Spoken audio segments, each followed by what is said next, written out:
Welcome back, Flyers Nitty Gritty fans, to Getting Gritty with It with your host, Yariv. Wolok. My partner in crime, as always, Vasili Gianarakos. Vasili!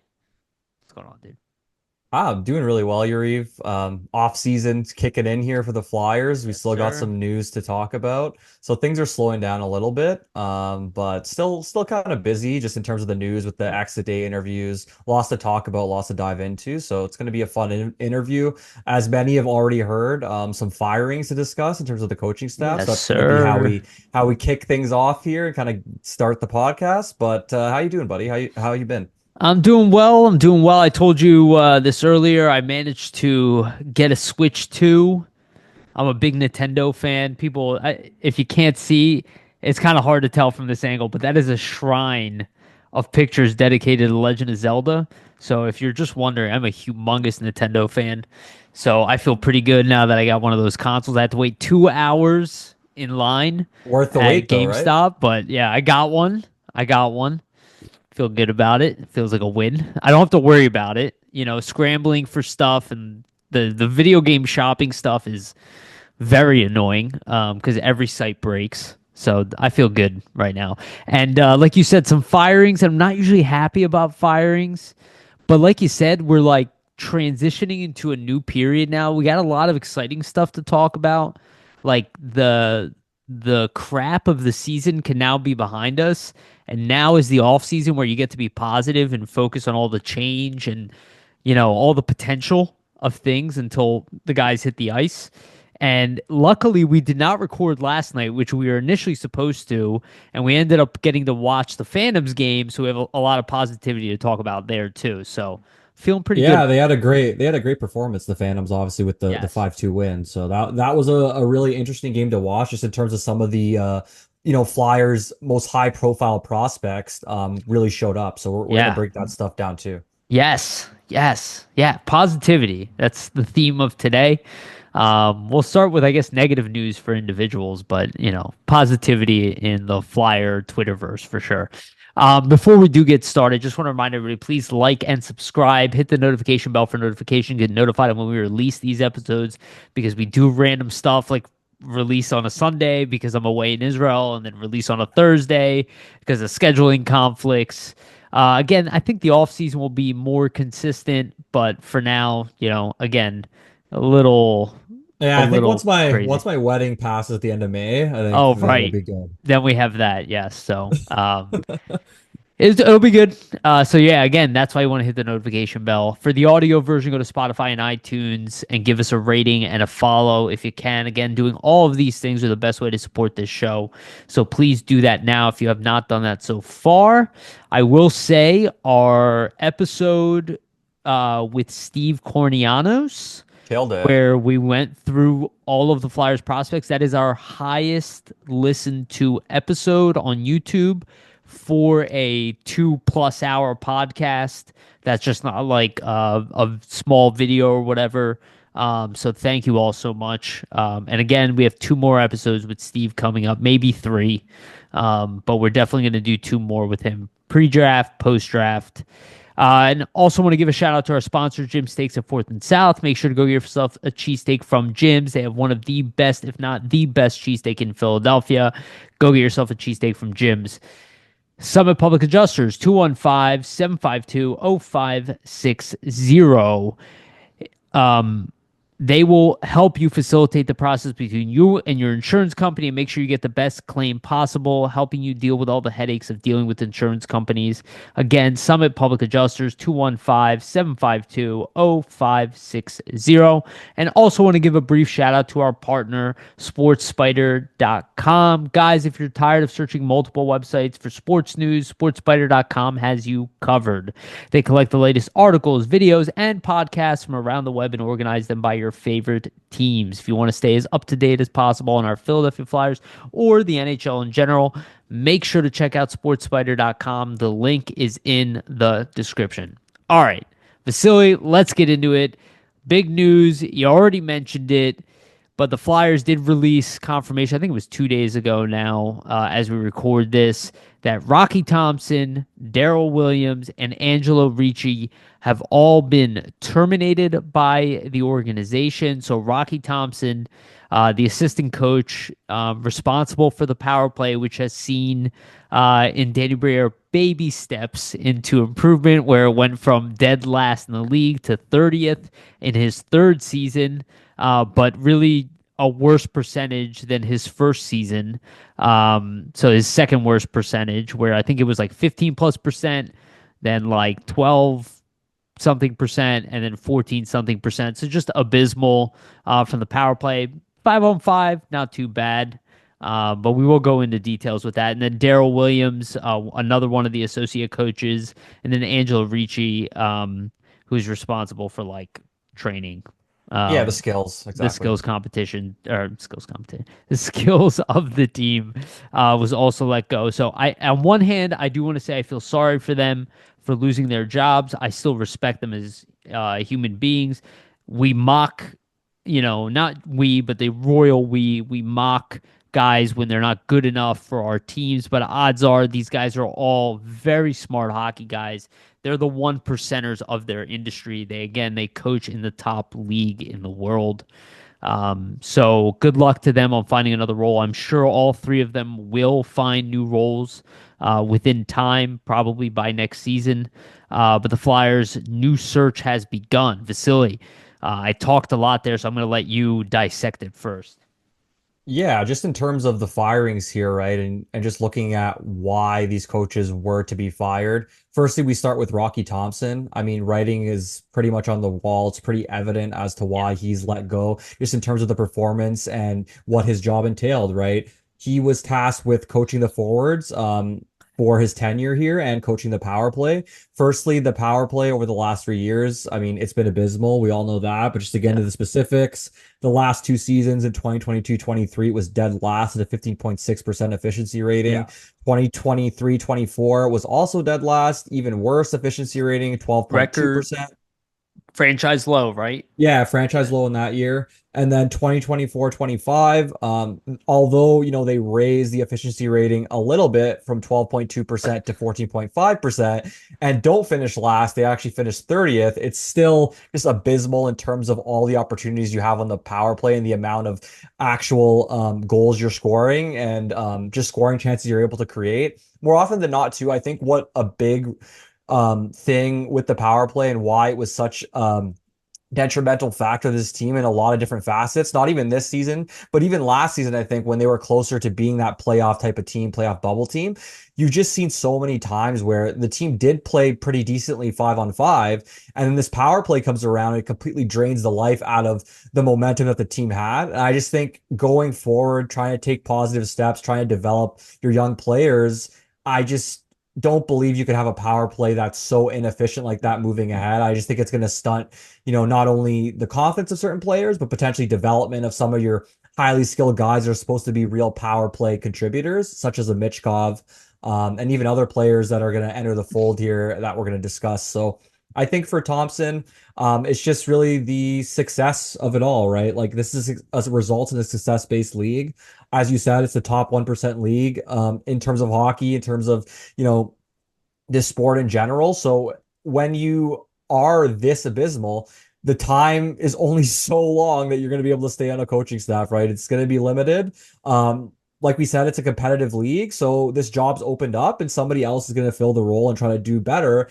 And I would say for whoever does take on this position, whether it ends up, being somebody from inside the organization, somebody from outside the organization, somebody that a head coach, let's say that they hire from outside, brings in a part of their staff, it's going to be really hard to be any worse than this. So at least for whoever's coming in to take the role, they should be able to add some sort of improvement because I think no matter what we say and we look at the talent of this team, there's no way with the talent they've had these past 3 years, they should have been this bad.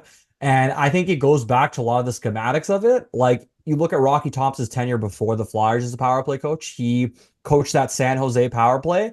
They were also in his tenure bottom 5 in the league consistently. As soon as he left, that power play, although it hasn't been great or anything, it went up into that 20 range afterwards. So not to say that he's the only issue, but I just think the ability to adjust on the fly just didn't seem to be there to really change the schematics and how to approach the power play just didn't seem to be there. So Yeah, no, I never liked his system from day one that he was here. I was never confident in the combinations of players he put together. Part of that maybe can be blamed on Tortorella. You know, we did the only reason I think it even hit that 14% was because of the end of the season there where they did have a little bit of power play success. So I don't want to put full responsibility because it is a coaching staff just on Rocky Thompson. But again, you got to be the guy with the answers. He didn't have the answers. He did try some things. Maybe he has an opportunity to get better at it. But again, like you said, this is a results-based business. I even like Rocky Thompson. I like everything that came out of the guy's mouth. Like I like him as a he seemed person. intelligent. He seemed like But a nice guy as yes, well. So but it is a results-based business, and finishing bottom three in all three seasons here is not good enough. It's yeah, it's not. writings on the wall, right? I think it Yes. would be different if, for example, let's say you went from last, and let's say like they finished 17th or something, and he got Or let even go. 25th, Yeah, even anything. 22nd. But I'm just saying, like, looking at it tangibly, right? Like, if let's say he had that 17th finish this year, then maybe you could look at it and be like, well, he improved so much. Why would you let him go? Like, it looks like he was progressively potentially getting better, but Because he's there's a just, young coach, too. yeah, exactly, right? But there's no progression to be seen. Like, you Right. saw last 30th. Like, it's just, And there's 30th no, was worse than last, that's what I the mean. first Last season, season. and yeah, in terms of the efficiency rating. So I just think like if you're the staff and if you're Briere and the management staff and you're looking to say, okay, how can we keep this guy on any longer? Like, is there any incremental improvement we can point to justify the decision? And there just is not, right? Yes. And I'd imagine too for the players, it's getting pretty frustrating, especially some of the mainstays like a Tippett, like a like a Konechny, who've been on that power play all these 3 seasons and have kind of seen it still be this poor at a certain point, they're probably getting frustrated, saying we need to try something new. We need new ideas, Yes. a fresh voice, Yeah, right? So that's exactly. I'm sorry to cut you off, but that's exactly where my head was at. Is like even if they are good coaches and the players got something from them, it's been 3 years. The head coach is gone. The success offensively, while 5 of 5 did improve, in the special teams and like I guess overall skills. You know, they kind of got what they got out of these guys. It wasn't top tier. It didn't bring a bottom team up. So you got to search for something new, something better, hopefully better. And I think there is something better out there, and I think Briere thinks that too. And I think he agrees with our assessment of the level of talent on this team. He kind of alluded to it in his press conference too. He's like when you start going through the names now with Konechny, Michkov, Tippett, Forrester. Again, you could throw Brink in there.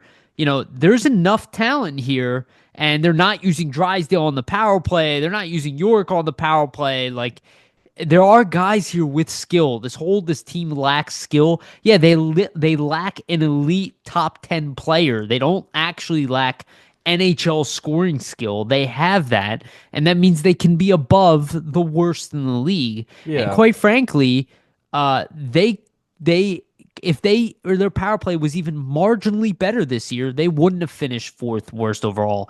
It you said it best. It's a momentum killer.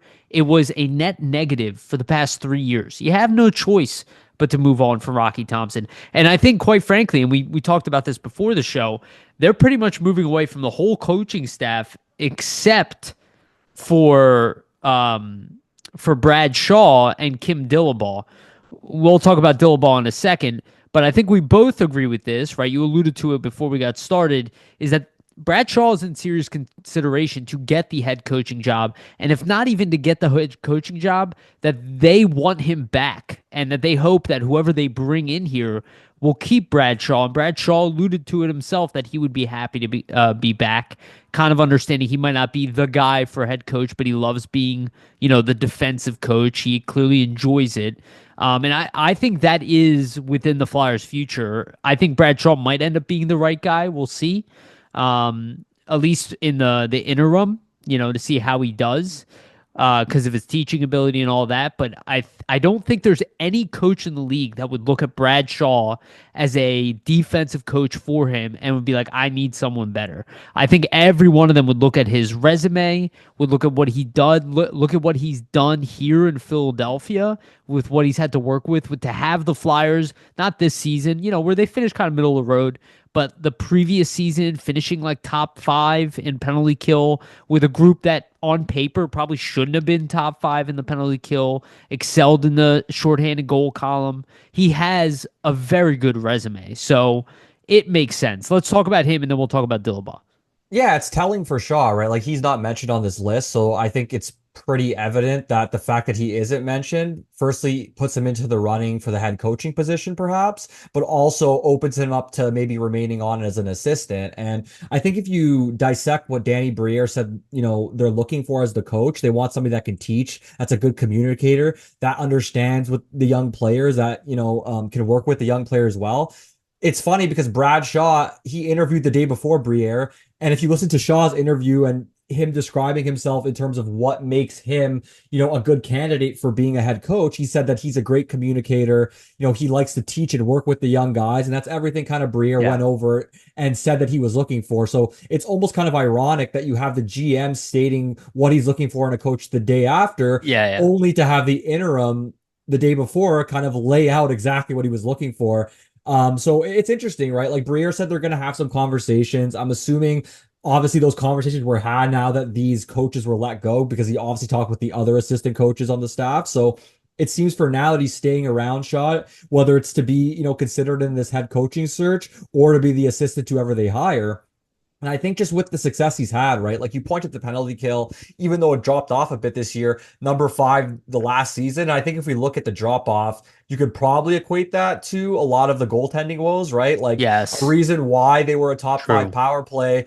It wasn't just because of the defensive schemes and the way the penalty kill was playing, but it's also the goaltending too. So when you take away that stability in net, of course, your penalty kill naturally is going Great to point. Yeah. drop from 5th to where it was middle of the pack. I don't know exactly where they finished. I think maybe 20th in the league this season, They were something somewhere like between that. 20th and 18th, like Yeah, majority of the season. something like that. But Yeah. if you had solid goaltending, I would probably imagine it's a top 15 penalty kill, right? Like there was a couple games, more than a couple, where it was just abysmal in net for them. So it's going to be interesting to see what happens with Shaw. I just think based on what he's done with the defense, obviously the penalty kill work aside, just some of the development of these players, like we've seen Travis Sanheim take considerable steps in his game since Shaw's become the defensive coach. You've seen Cam York, Riz. although he stepped back this year, he was, a top pair caliber guy last season. We've seen Ristolainen improve from year to year and stay at this steady level he's at now. We've seen Jamie Drysdale. Drysdale. We've seen Nick Sealer. Sealer, a guy who wasn't even in the league, turn Yes. himself to a solid bottom pair guy. So really every defenseman that he's worked with so far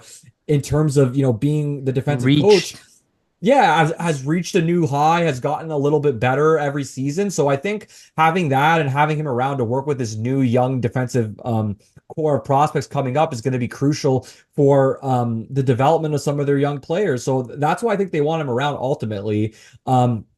I don't know if he's going to be the head coach. I don't know if he'll be the assistant coach. I think it really depends. Like if they have certain guys maybe in mind for being the head coach that they never thought they had a chance at, and maybe they're going to agree to it, maybe it kind of changed the philosophy. I think for Shaw to not come back as the assistant now, it's going to have to be a guy they hire as the head coach who's really cemented in the league. And no doubts about it, if you're going to get that type of coach, he has to bring his own staff with him. But I think at this point, like if Shaw isn't the head coach, he's probably penciled in as an assistant just I based think on so kind too. of what we've seen here. Because if you Yeah. weren't going to have him there, why wouldn't you have just let him go in this batch of releases you've done here, right? Like what's the waiting game for? So that's my perspective, but Well, we'll see where it goes. no, I think you're right, but I do think like if you're considering hiring the guy as a head coach, you don't necessarily cut the cord. But No, of course. to your point, the what you listed out, his resume specifically, and again coming over for Columbus, where he got a lot of those defensemen to play much better hockey. Well, think about Werenski's development, Seth Jones, right? Like a Right. lot of guys. And Jones has never looked as good as he did in Columbus anywhere else. We'll see about Florida now. But he has a history of doing this. And this is like kind of why I think like I kind of want you to continue being like I don't know if you can be a good coach, but I'm sure that you're a really good defensive coach, and I'm looking for guarantees. And if I'm Briere, I'm also looking for a guarantee, especially because I want to get better now. So Yeah. more of that is like looking for a guy who's been a head coach successfully and be like, but then I still have Brad Shaw who can continue to build the defense. And I think if somebody's coming in here to take this job and the GM is going, look, we want this guy here, you need to keep him in here. If you don't keep him as assistant coach, if that's a huge issue, we're going to keep him in as of like director of player development or something. I don't know, right? Because they're not going to get rid of Armstrong or whatever, but like they'll make a role for him. But I think it's kind of coming. This is my guess, but that it's kind of coming with the job now. That Yeah. Shaw comes with this job, and Shaw's personality is one that I think is digestible as a guy who will walk in and just be a good like team guy. Like it's not like you're moving guy like Tortorella to be an assistant coach. No, He's got a exactly. huge personality. Well, Shaw's much more mild mannered. I think if you look at Shaw's exit interview, he thinks of himself as an assistant. He almost said like this was a great experience for him to learn. Right. And it's like I'm gonna take this when I go back to being an assistant, essentially. Like Right. I don't know if they're Yes. gonna, I don't know if he's locked in to be the assistant, if maybe he even gets the head coaching position, because some of the players really raved about him. Like I think it'll depend on who they interview for the head coaching position aside from him, and if they blow the Flyers brass away, right? Like let's say they interview a bunch of other candidates and they just don't seem to fit the mold that Shaw is, and they don't seem to bring all the qualities and attributes that he's bringing. Maybe they do just choose to go with him as the head coach because it seems like he has a really good relationship with the players, obviously. So we'll see what happens. It's going to be interesting, but I do just think based on what's occurred, the likelihood of Shaw sticking around is pretty high in some capacity. Yes, I think he's here to stay, and I think he's going to be back as assistant coach. I think they will bring in a new head coach, but we'll see. Would you be upset if Brad Shaw is the guy? I mean, he'd be hiring a staff too, right? He'd be bringing in assuming he's head coach. He'd be Yeah. bringing in an offensive coach and a defensive coach, right? Yeah. Which is kind of weird to think about. But how would you feel? Would you feel comfortable with that? I would feel comfortable with it. I would say that if he becomes the head coach, I would say he's going to be like the teacher stopgap kind of head coach in That's the the sense problem. that, That's the yeah, problem, though. that's the thing where like I think you're going to have to get rid of him as the head coach once you start to turn the corner and become a serious contender. So maybe my thought process is Unless he you have blows you away, I guess. yeah, yeah, unless they're a top five team under him or something, which in that case, obviously he's the right guy for the job and he's the right guy to take them into that contender type of status. But my thought is like, okay, if this 2 year window is where you're really starting to add, and let's say your goal is okay, we're going to make the playoffs this season coming up and the next season after, and then after this 2 year window, then we're really like turning into okay, it's like conference final and or bust every season type of deal. My thought process is okay, you have him coach these 2 seasons coming up as the head coach, and get you kind of into the first round to see where it goes. And then after these 2 playoff runs you get into, then you kind of let him go and go lock and load for okay, this is my Stanley Cup coach that I'm trying to hire That now. this is the problem though, is that GMs don't necessarily they don't like hiring guys that they think that they're going to fire. No, of course, Like right? Briere didn't hire Tortorella, That's what I mean. So this is really going to be his first head his first coaching. guy, right? But so that's what I mean. He'll have the like buy-in from management, from leadership, most likely to get another head coaching hire, I think, before he gets let go. But that's just my read of it. I Yeah, could be no, no, you completely you might wrong. be right. So He might get two. A lot of times you only get one. I think Briere is in a position where he might get two. But I think when you're like looking, you're like, this is gonna be my guy. We yeah, saw that with Sheldon Keefe and what's his name? Dubas, yeah. And Dubas, right? Like you bring in your guy. Hopefully it's the right guy. And yeah. But that's what I suspect Briere is gonna do. He's gonna bring And in his guy, that's but he likes Shaw a lot. and that's why I think he's probably staying on in more of an assistant capacity. I think just Yeah. all the moves are kind of pointing to that Yeah, because I think so too. like you said, like it's a risk as a GM to have your one big coaching hire be a guy that's never been a head coach before. Does Danny Bria want to make that calculated risk? I don't know, right? Maybe he's confident in doing so, maybe not. But I do think that Shaw will probably stay on as I assistant, and then somebody else comes in as the head I coach, think most the likely. fact that they want to be a better team and that they're done with we're okay with finishing in the bottom 10 Yeah. thing, like I don't think he's going to want to take that risk. If it was 2 years ago, I think yes, but I think that's kind of what Tortorella was here for in Briere's mind is like, I Yeah. didn't hire this guy. I'm cool with finishing at the bottom of the league. I like how tough Tortorella is. Every team needs like, some toughness along the way. Like, regardless what people think about Tortorella, his impact will be felt moving forward in a positive way. Of course. That it's everybody, and this is Tortorella's reputation. A lot of especially the young guys don't realize how beneficial Tortorella is until they view it retrospectively and go, I am actually more prepared for every coach I have met since then because he raised my expectations Hmm. of like how I need to be ready for camp, how somebody's going to be on my ass all the time. And the other coaches, realistically, it won't be 100% Torts. They might be 90%, 80% to where Torts is, right? But they'll already have that standard, which was like the theme word that was used when Tortorella was brought on. It's kind of in place now, right? It's at least with the core of this team, they were already pushed to be like, hey, we need to work our butts off 24/7. It showed when he was gone too. Like Shaw didn't get to put his stamp really on the team. The team just never really quit. They didn't have that gear. They were demoralized at a point, but they never quit. They were just like not finding answers.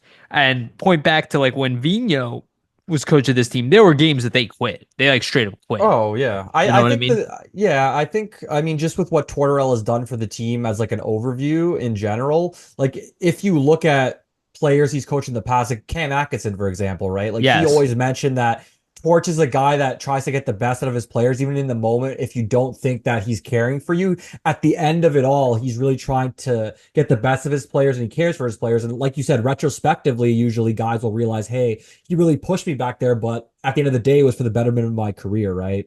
And it's hard to, in the moment when you're in like heated situations like that or potentially conflict, it's hard to see past that. Yes. But then later on, when it all calms down and settles, you kind of like, hey, maybe the way he approached the situation was abrasive and Right. maybe it was uncomfortable, but he was doing it to try to get the best out of me, perhaps. So we'll see. I just think too, a lot of the guys maybe at the end of the day with Torts, like they just it was hard for them to see that caring side. Maybe it was just getting too much. And then you kind of have to cut ties. But it's going to be interesting to see where it goes with the head coaching stuff. One thing I want to mention, this is totally random before we get into the Dillabaugh situation. Sure. This is a video with Mitchkov, Oh and yeah, yeah. I just watched yeah, this. Yeah. it's really funny. It's Tortorella and Mitchkov in the lacrosse school I saw on Twitter. So it's basically talking about after the firing of head coach Matvey texted John Tortorella, and their communication will surprise you greatly. So this is what happened. So I'll read it out. So he said, I wanted so bad to score a lacrosse goal in front of Tortorella. When he left, I texted him. And he texted him, John, thank you so much. You're my first coach. I will never forget you. You were always honest with me. Thank you for that. And then after that, Tortorella gets back to him and he says, oh, I didn't expect a message from you. It's really nice. And then I've received millions of messages, but from you, it's the nicest one. And he said, man, sorry you got fired. I never scored the lacrosse goal in front of you. And then after that, he said, don't text me again, which is really funny. And then he goes blocked or something like Yeah, that. And he exactly. goes, it will come. He's like, Yeah. don't worry, it'll come. Like he was obviously kidding. Of course. I just Yeah, thought it's really funny to it see was great. the interaction between the two. It just shows like the human side of Tortorella that he realizes like the funny nature of that whole thing with the Yeah. lacrosse school, right? It's awesome. Yeah. I think it's easy for us to think that like I never thought this about Tortorella that he's like a villain. I think what killed him was just stubbornness at the end. The Yeah, same thing that killed exactly. Hextall. Stubbornness, getting too Set in your locked in your own ways. ways. Yeah. Oh yeah. It hurts everybody in some kind of way. And I think Tortorella, again, being old school, Hextall was old school. Like, it It's fun to happens. see. It's fun to see the banner and the interaction though between Mitchkov and Torch because Yeah, you it's always great. think that like it was some sort of like oh no like he's pitted against him, but really I think he loved his competing work effort and like work effort What at the end of the what did day. we say though before he joined this team? They would Where coexist really well, actually. yes, and not only that is that Michkov is used to hard ass coaches. Like Oh Russians are yeah. not like soft people. Like they're also going to be incredibly blunt. Again, Rottenberg was benching him for no reason, Yeah, at seemingly. all. So, Exactly. at least Tortorella kept giving him chances and would use him. Having said that, it's pretty clear that Mitchkov would have had more points Yeah. if he didn't play under Tortorella. But hopefully, what Tortorella did teach him will make him a better player in the long term. So let's talk about Kim Dillabaugh because this is one that I think people are a little confused on. Kim Dillabaugh being the goaltender coach for the Flyers. He's been the goaltender coach here since 2015. So this will be, I guess, going on his 10th year, or this is his 10th year, That's a long doing time. doing the job. He was director of player development with the Kings prior to that. He was in the WHL. He was kind of doing a bunch of different jobs. It looks like he was working as director of player development and goaltending coach for the WHL and assistant coach for Kelowna Rockets. Like it's actually if you actually look at his job history, he's been with Kelowna Rockets for like 20 some years and was working part time with the Kings, which is very weird. I didn't know that. That is Um, interesting. I didn't know that yeah, either. he was like assistant coach, goaltending coach, and director of player development for the Kings simultaneously for several seasons in a row, like Okay. 7 seasons in a row. So I think a lot of people are going like, what did he do well? He did well in LA. He has a reputation from coming in from Los Angeles. Here in Philly, he's done an okay job, right? Like Carter Hart and Airsom was kind of the peak of Dillabaugh, where the when the two of them were playing together, that was the best the Flyers goaltending has looked the entire decade he's been here. Having said that, it's probably the most talented goaltending group he's had. I think, from what I can tell, and you're the goaltender, so you're gonna have maybe a different opinion than me. Maybe you'll have the same. I think he wants to give Dillabaugh like another chance. You know what I mean? He's rotated all these goalies. He's lost Carter Hart, right? That was a project he was working on for a while. Would Carter Hart have been great anyway? There is, there's room for that anyway. But Airson has done a good job, right? And it seems like he still has projects up in the air. So I wonder if with Dillabaugh, they're kind of like, all right, we put him in a bad spot. We took his starter away that he's been working on for years, that he did work with until he became a starter here. He's dealt with a lot of coaching changes. We had 3 coaches on him last year that he had to kind of deal with that stuff. So maybe the Flyers are kind of saying that one's on us for now. Let's see if we give him something better. Are there results there? And then if not, then we kind of decide to move on from him, where it's like they kind of can't blame him necessarily because of the craziness in the goaltending situation that has been here since he's been here. Yeah, I just look at it and I think obviously the management staff is giving him another chance here. That's pretty clear that they didn't fire him. I think there's a lot of change, like you said, Yariv, that's happened in the organization. Maybe that's affected it or impacted the way he's been able to do his job, perhaps. Not too sure. My assessment of it, and I think when you look at it and kind of where everything's gone, like Urson, you know, decent performances, certain stretches where he's looked really good, certain stretches where he hasn't. Fedotov, some performances where he's looked okay, some where he was completely abysmal. I think if you just look at the performance of Dillabaugh, like, and that in general, they just want to give him more time to see what he can get out of these guys. Yeah. For me, I probably would have went a different direction just because he's been here for so long. And if you just look at the tangible track record, how many goalies arguably has he made better at this point? I don't know. I don't know if you can point to, really any of the goalies he's worked with and say they've gotten substantially better. So I look at that and I say, I would have gone a different direction, but we're not there in the conversations, right? That Briere's having with firstly Dillabaugh and the goaltenders. the goaltenders he's talking to, I'm sure they're commenting. He's probably asking, what's your relationship with Kim? How has that worked? Do you feel like Yeah. he's helped you grow your game? And who knows what Urson, Fedotov, what all the goalies in the organization are saying about Dillabaugh behind closed doors. They might really love working with him. They might really say that, hey, he told me to work on this, and we were able to communicate really well, and he's really brought in some of my technique to a greater level. Like, there's a whole, like, when you look at goaltending, it's not all just results based. There's so many different technical aspects to it that goaltenders are looking to improve day in and day out. So it might not just be looking at the tangible results, but it's looking at, okay, when we're in practice and, the goaltending coach in Dillabaugh's communicating with me, Urson, as the starting goalie, like he's really doing so in an effective manner. I'm able to understand what he wants me to do and I'm able to implement that. And I feel like my technique's getting stronger. So Briere might hear that and say, oh, okay, like it's working. Like the communication between Urson and Dillabaugh is working. I'm not going to change anything. Let's just see what happens. And if he continues to improve, he likes to work with him. But at a certain point, you actually need to see the results on the ice. Like the goalie can tell you so much that his technique's improving. But if, he's going out there and posting sub 800 save or or sub 900 save percentages like year in and year out, you have to look at the goaltending coach and say, hey, like the goalie's saying the technique's improving, but on the ice, it's still allowing for the goals to go in. So, like we said before, it's results based, but I don't know what the leash will be for Dillabaugh, but personally, I probably would have moved on.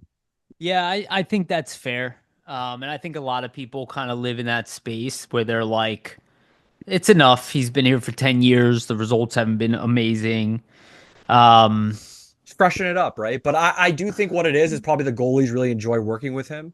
And that adds to it. Also, I'm assuming the coaching staff that's still there, like Brad Shaw, is obviously going to get asked, like, what was your relationship with Kim Dillabaugh? Was it easy to work with him and such, right? So right. And again, if you look at Fedotov's game, kind of weird to say this, but if you he look at the got better. beginning of the season, he did get better.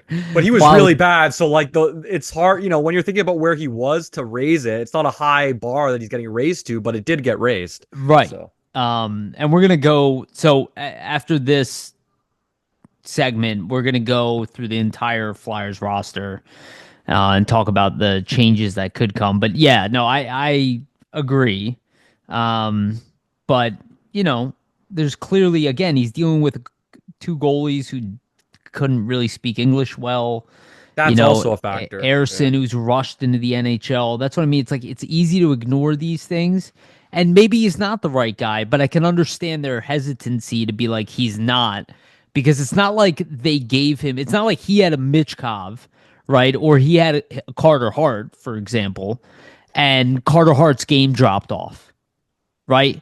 That would be very different. If you had an upper echelon goalie who had potential or really high potential, and it just didn't progress, then it's like, all right, yeah, okay. What's going on here? Yeah. Yes, but I can understand. I would say he has himself another season, but there must be progress. Otherwise, I don't think he survives Yeah, much I longer think either. if it's sub 890 save percentages again, like the writing's on the wall. Similar to the power play, like we said last year, like if it's this bad again, it's just you just tangibly cannot accept it, right? So Yeah. we'll see where it goes. But for now he's around. We'll see if he can get more out of Urson, Fedotov, and whoever potentially else might be in the mix. We'll have to see what happens in the offseason. Yeah, it's gonna be a wild off season. I honestly cannot wait. Yeah, there's a lot of moves to be Yeah. made, I think. So I'm not excited for August and September, but I am excited for July. I'm excited for August because I'm gonna be in Greece. So Oh, okay. Well, I just mean like June, yeah, July, yeah, I hear you. hockey wise, No, I know. not your honeymoon. I'm just fucking around. Yeah, but it's actually a perfect time to be in Greece, right? I Yeah, think we talked about this. exactly. All right, you did it on purpose, I assume. Yeah, kind of. Kind of. All right, let's get in. Oh, sorry. One more thing. Do you want to talk about, because I don't think this has really been public as far as like the date, but the lottery draft is May 5th. Yeah. Um, so just so everybody's aware of that, I had just started looking at the calendar today, trying to figure out a good date. Again, Vasili's wedding is like the end of May, so I'm not exactly sure when we're gonna do the pre-draft show. My thought is like maybe mid-May. I don't know. We'll talk. Me, Vasily are gonna talk about it, and then we'll reach out to Steve and get that episode prepared. There's not too much left that's going to change the rankings of these guys. And once we know where we pick, um, that's where things get really exciting. So let Definitely. me share my screen. Yeah, and as you share, just to add, we Yeah, didn't go ahead. mention, but Rasmus Ristolainen will miss the Oh, beginning of next season with sorry. Yeah, surgery on his you're right. I arm. skipped that. No, no worries at all, Yariv. So just to get into the nitty-gritty of the details. So Ristolainen underwent successful surgery on his right triceps tendon rupture on March 26th. So actually this is retrospective just in terms of the announcement from the Flyers Yeah. PR team. And the surgery was done in Los Angeles. So he's expected to miss 2025 training camp, be out about 6 months, but make a full recovery. So it sucks to see because it's back-to-back injuries kind of with the same arm and the same deal. So hopefully he can recover and hopefully this gets to the bottom of the issue for him. Yeah, dude.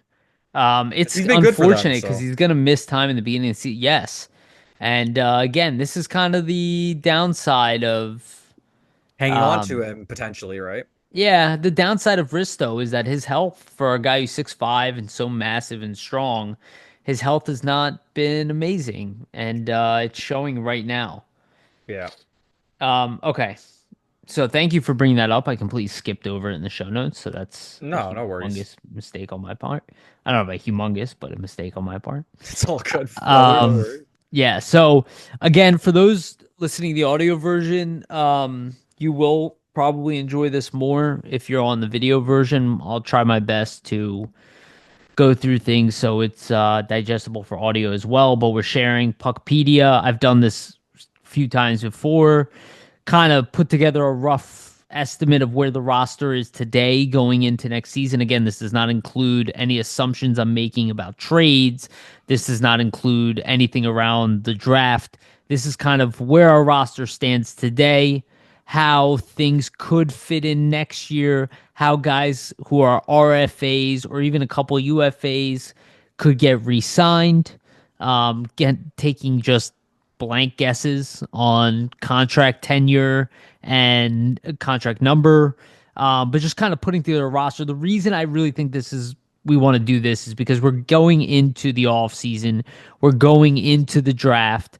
Let's take a look at the actual organization as a whole, from the Flyers to the Phantoms, and see what do we really need to fix and how do we kind of see the offseason playing out. Because again, Vasili and I have talked to you guys about looking at the numbers and how it'll indicate when this team's transition will start. If you have been listening long enough, Vasili and I have been saying that this offseason was going to be the beginning for 2 years. And now everybody else is saying that to us. Again, if you just looked at the financials and the way they were dealing with the buyouts and the retentions of the contracts, it was pretty obvious as what they thought their beginning window was going to be. And now Briere has indicated that. So this is kind of what Vasili and I do in the background. So now we're doing it together. So again, just to remember, the Flyers have 7 picks inside of the first 2 rounds. I think Briere said 8 picks inside of the top 70. They kind of estimated at this point. Yeah, which is crazy to think about, That's like right? Like they 13% of the top 70 of the Yeah, draft. like they have a ton of draft capital. So it's gonna be interesting to see where the picks that aren't theirs fall. Like we have Edmonton's down 2-0 right now to the Kings. Yeah. Uh Colorado Colorado's down. down 2-1. So these are the Yeah. best case scenarios, obviously, for the Flyers in their draft What do positioning. One what thing would I that? will say, and Yeah, I'm sorry. one thing I want to mention just in terms of like RFA and offer sheets, because obviously there was questions, in the media exit interviews with Danny Briere surrounding offer sheets. And he even said himself, like, in terms of where the team is at, he thinks that they're going to stop subtracting and now's the time to add.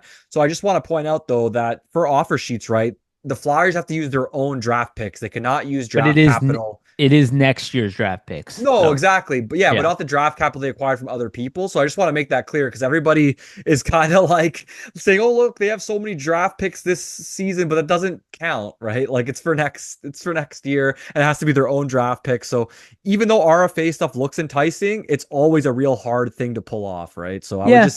I would just say like with the RFA excitement, I would look for them, especially with the draft capital they have, more to trades than RFA and offer sheets. So I'm 100% with you. I think they might leverage offer sheets as leverage to make a trade, To be like, but we'll offer sheet ultimately, you if offer sheet him if you don't trade him. Exactly. right. And we saw the Flyers do that with Nashville back in the day in the Shea Weber debacle, where they wanted Couturier and Braden Shen in a trade. Flyers weren't willing to move both of them for Shea Weber, and they offer sheeted him, threw something monstrous at him. Again, I think the gold standard of how you do it is the way St. Louis did it. They took a risk, but if you look at those contracts, they were short term.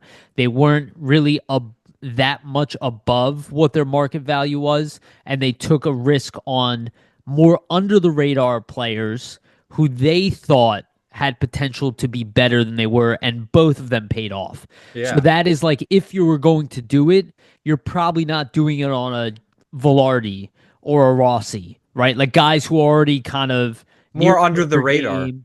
right? Yeah, exactly. You're not like those guys. It's not that it's impossible. Again, nothing is impossible. It's possible the Flyers do any of these things. And also, I think when people look at all the assets that they have this year, they go, okay, well, they could trade one of their first round picks, let's just say to Edmonton, again, back to Edmonton. And then Edmonton gives us this year's draft pick. But I think if both of these guys drop in the first round, I don't know if the Flyers are even going to want to do that, because those are top 20 picks now, right? Yeah, exactly. Theoretically. And all of a sudden they have three picks in the side of the top 20. That's like, You can in really, this really, draft, that's great. yeah, but you can really wheel and deal too in that sense. Like if you're the Flyers now, right? You're technically sitting at fourth. Let's say you're fourth, and now you have two other draft picks in the top 20. It might be It might be a lot more enticing for another team that's at two to move back to four and take a draft pick off your hands, maybe. So I think having that flexibility, like if Colorado and Edmonton lose early here, it's going to be beneficial for whatever moves they're trying to make. So it'll be interesting. Yeah, but I just look at the Flyers prospect pool and I'm like, they still need another defenseman and they Yeah. need a center. So like, I think two of those first round picks need to be taken. I think it's better that they go with three and they get two centers and one defenseman. I'm more interested in trading second round picks away than I am the first, because I'm like, those three first round picks, and if they are in the top 20 in this draft, it's from what I've heard, and this is, I'll give credit to Stephen Ellis, um, who's from Daily Faceoff, Yeah, and Steven's awesome. yeah, uh, his like top, he has like a top 24. And I think most NHL teams probably have something around that top 25, maybe a top 30, maybe a top 20. But around that range, I think you can get really good players where the Flyers are at. And I kind of look at it as, okay, filled up the prospect pool with the high end guys, the more supplementary guys. I'm more willing to move on from like a second round pick or two Well, they second have a round lot of picks. those type of supplementary guys already in the system, right? So it makes sense Right. in that case. Exactly. But first round picks, we don't have that many of. We have some, but not like a plethora. This is like speeding up the rebuild process of 3 years, right? That's how I kind of view it. So let me go down.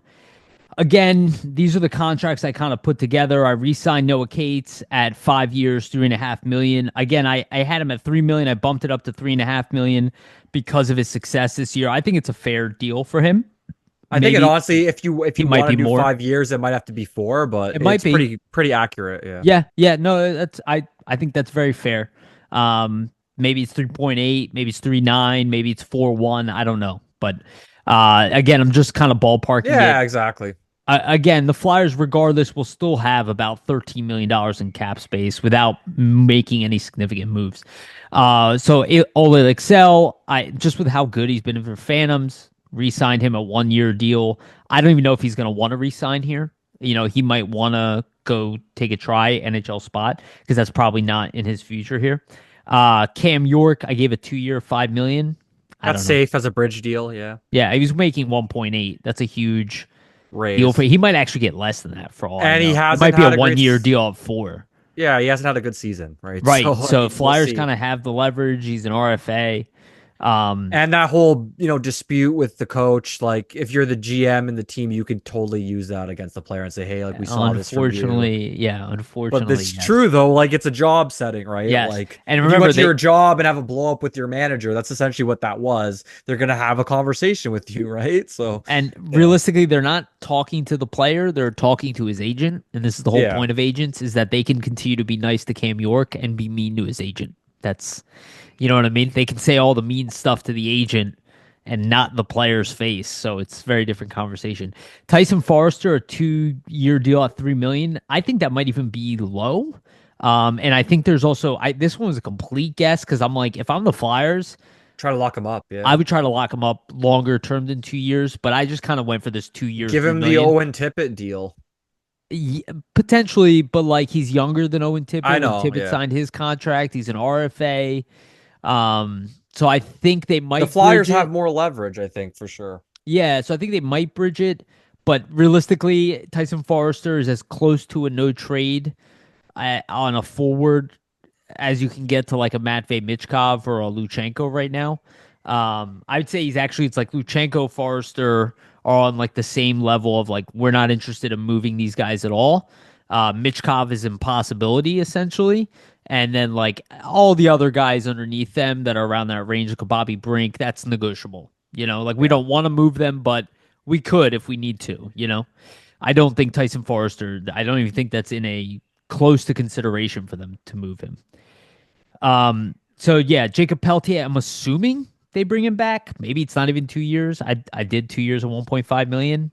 That might even be too much. It might be 1.2, 1.3.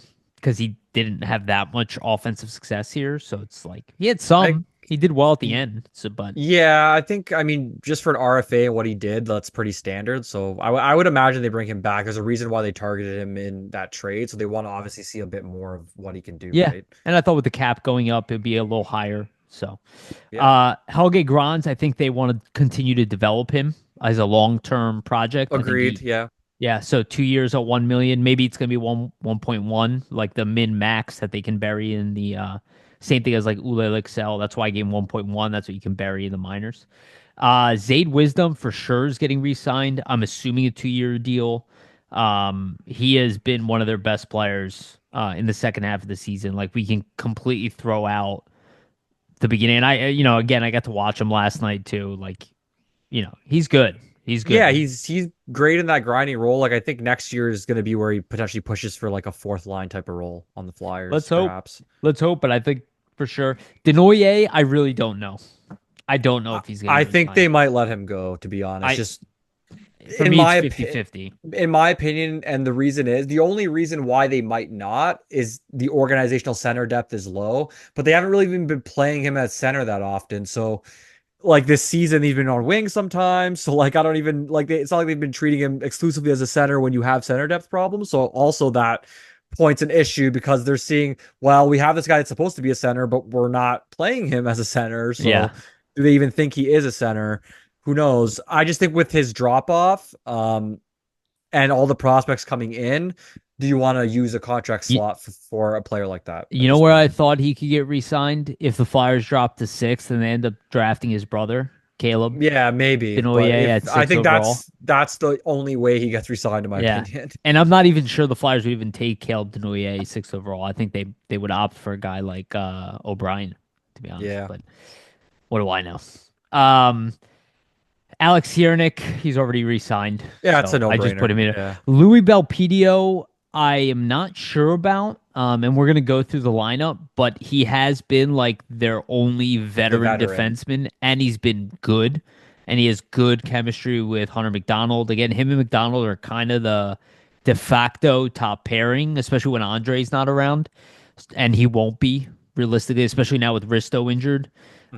He probably will not be around down there anymore. So I kind of assume that he's going to get re-signed, but we'll see.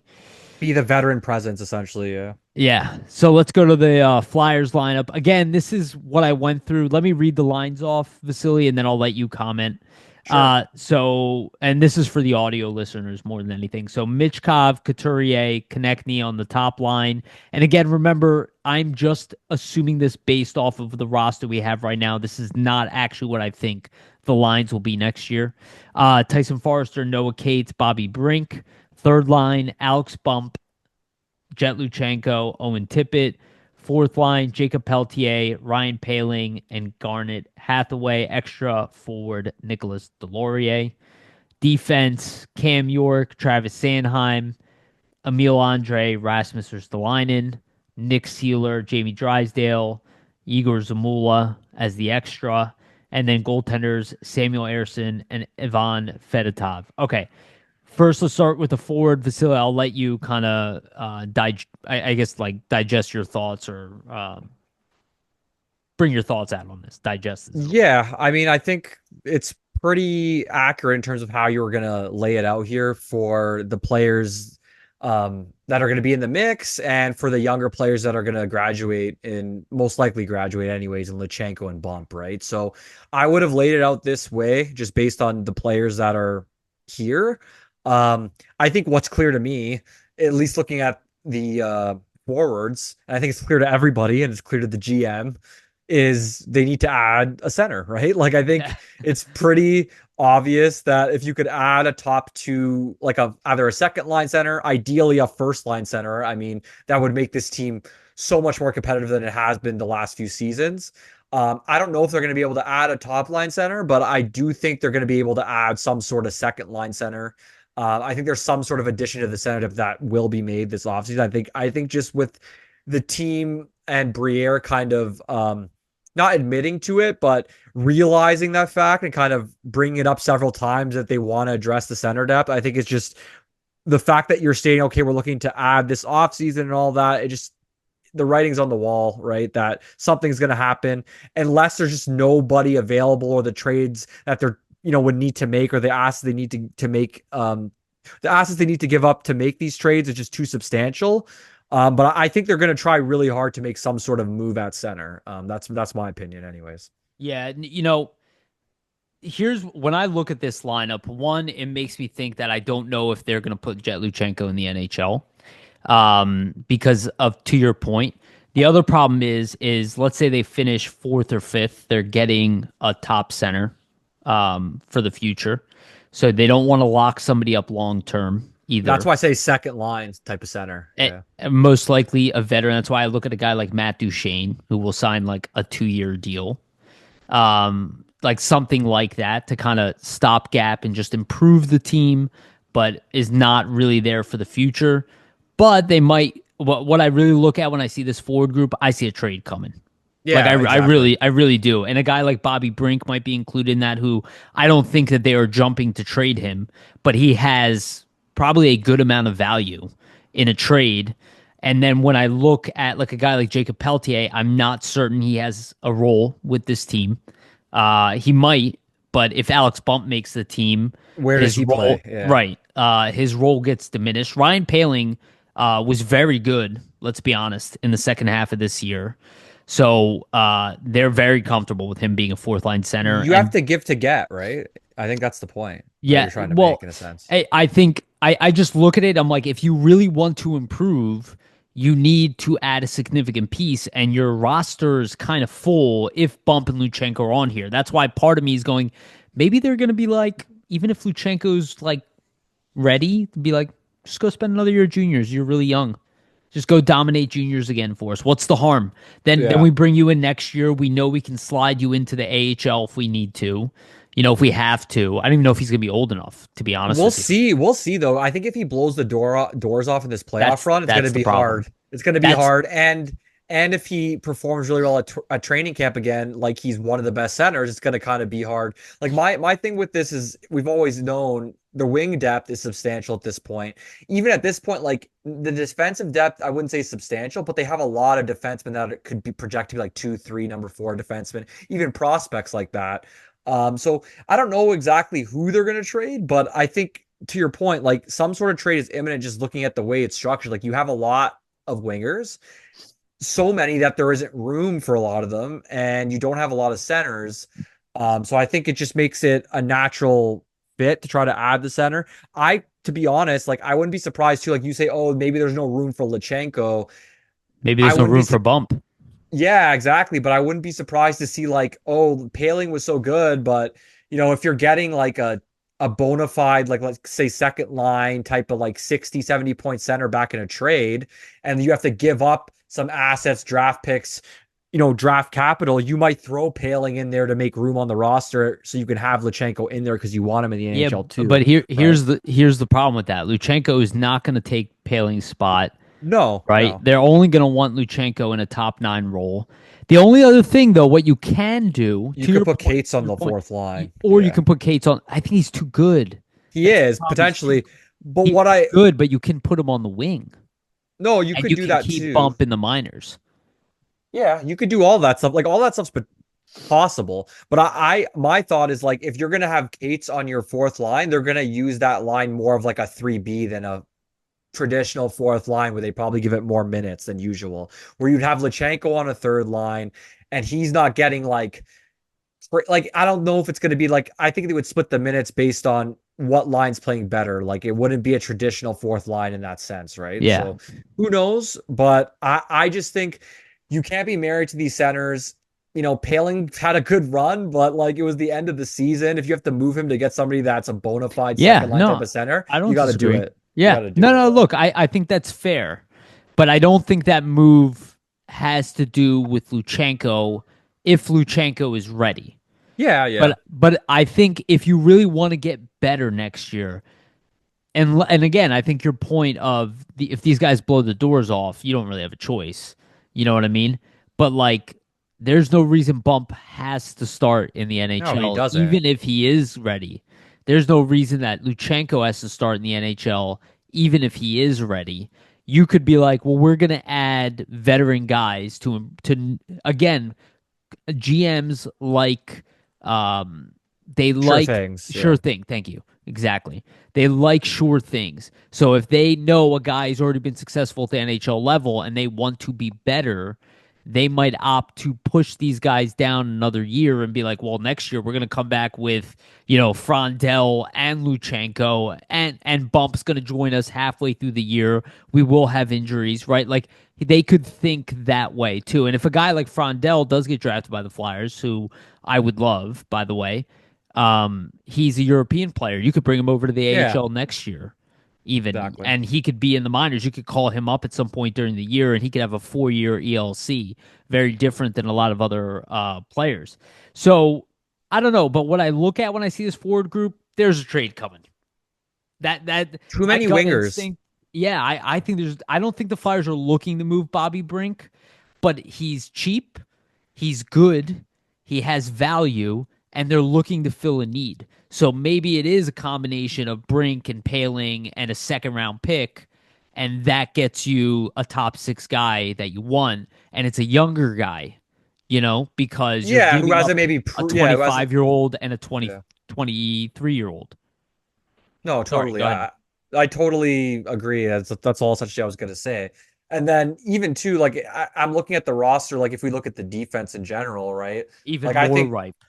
I think the defense too, there's potential for a trade. And the reason being there's a lot of defensemen firstly knocking on the door to potentially graduate up.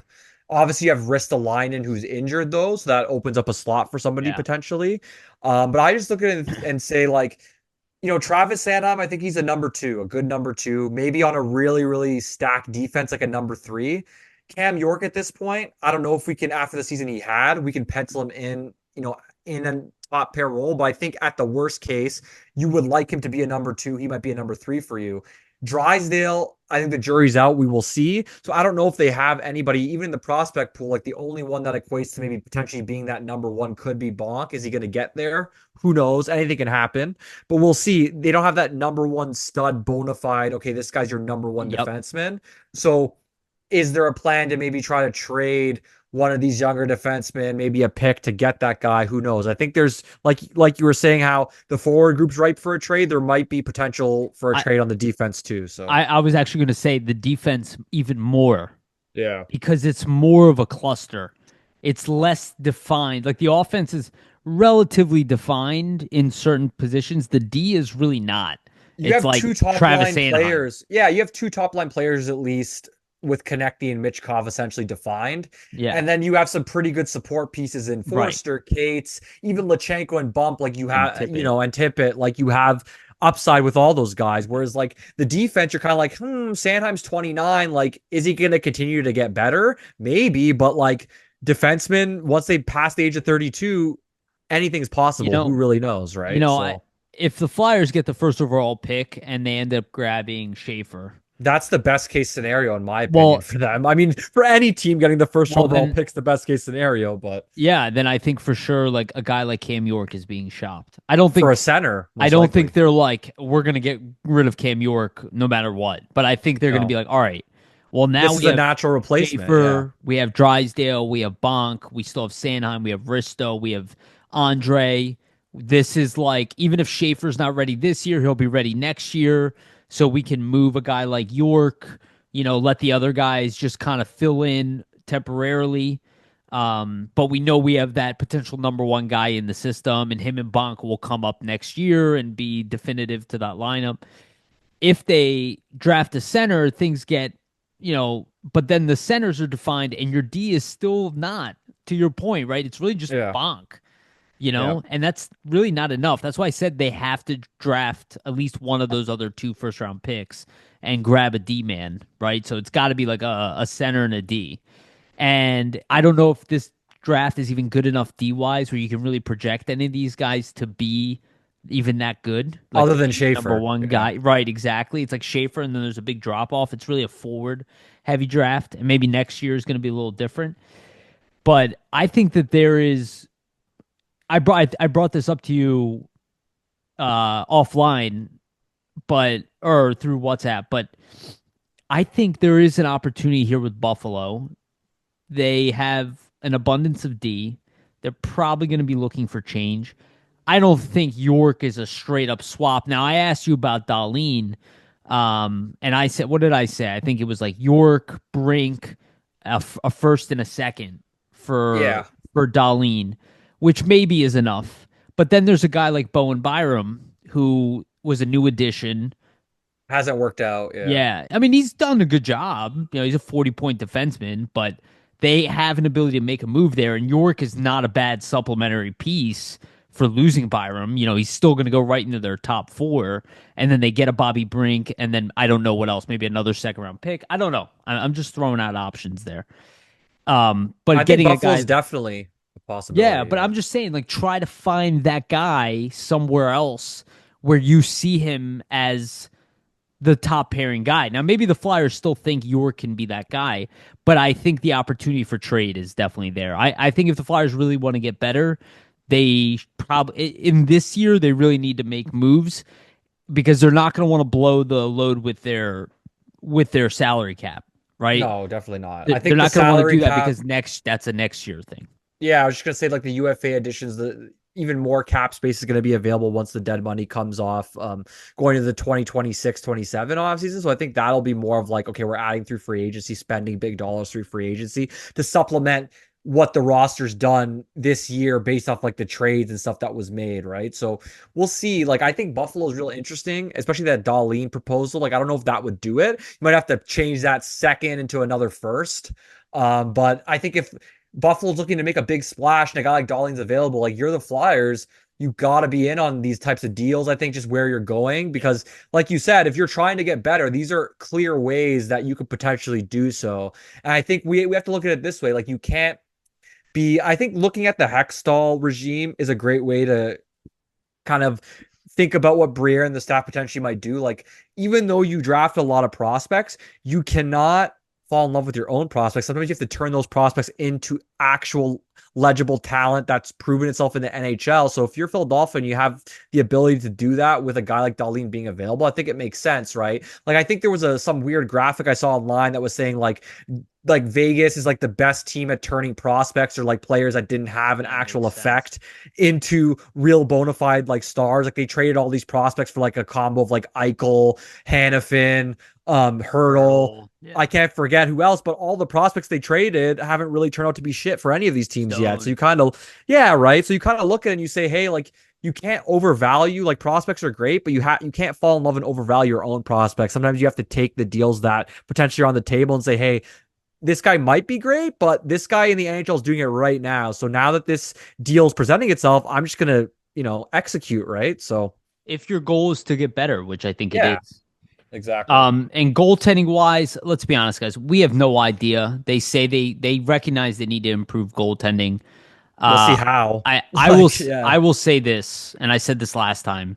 The fact that Kolosov is not playing with the Phantoms right now, I don't think he's coming back. And I do want to give credit to Kolosov, and I heard Charlie O'Connor say this, and I think he's probably right. And again, he's the guy does the work. Say whatever you want about Charlie O'Connor. Oh, he's a beauty. Um, yeah, I mean, he does the work. He's always with the team, and his understanding is that there are forces outside of Kolosov that are limiting his use in the AHL. That like people in Belarus and the KHL don't want to Political see him. powers. Yeah. Yes, don't want to see him, and Briere's kind of like obliging to that.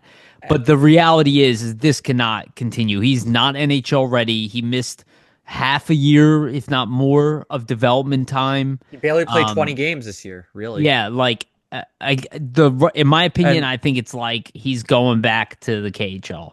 due to those Um, political powers and whatever forces are there, I think Briere obviously can't get into the details because of the nature of it, like these shady yes. backroom type of deals that Charlie mentioned in the podcast there. Yeah. And he's completely most likely accurate on that. I would say with Kolosov and any goalie, like reps are important. If you're a goalie and you're not getting reps, It's a how are you problem. going to get better? Like that's the only way you can get better is stopping pucks. It's just the nature of the position. Yeah. So So and I think that leaves room for Fedotov to start in the minors, which I think he would be surprised about. But again, if you really want to improve the goaltending, there is a world where Fedotov is better next year. I don't think they're getting rid of Ersson. no, I doubt it. But I think there is a chance where they look for another goalie. But again, it's all a stopgap, and Fedotov was supposed to be a stopgap, quite frankly, Yeah. to begin with. I mean, the only way they trade Arison is if some sort of like goalie trade comes up and they really like whoever is available and they trade him back or something. That's the only Yeah. way he's gone. Fedotov, I mean, to your point, right? Like Charlie does great work. He asked him in the exit interviews if he'd be willing to go to the minors next year if there's an open competition at camp and if he ends up being the number three. And Fedotov seemed like he was like totally thrown off by that. He said, honestly, I didn't think about it yet. It's not under my control. I don't think about that, and I don't think it's gonna happen. So Fedotov thinks it's not gonna happen. I would be surprised if they don't have another goalie. I just don't think they've had that conversation with him yet, it seems. But I think there's somebody to be added here because if they're just gonna run it back with Urson and Fedotov, first of all, what message does that send to the players in front of those guys, right? Yeah, I think there is a world where that happens, though. It I might, but don't think it's the most likely scenario, I would say it's but I pretty don't think it's slim to your point. impossible. I think it's a scenario where they literally get outbid for goaltenders in UFA they're Yeah, not willing to pay that amount of money and lock them up, and they're just like, you know what? yeah, Are we gonna get exactly, suckered into this deal? Let's just bite the bullet. We think Urson's gonna be better and see what Ex- happens. To be exactly. honest, I wonder if Parker Gahagen is lights out in this playoff run if they sign him to be the backup. That's I a don't. crazy thing, but That would be wild. I don't think so, but I do think he is ripe for like an actual AHL AHL deal. starter. Yeah. Yeah, like because he's been like an ECHL guy, and Peterson is gone.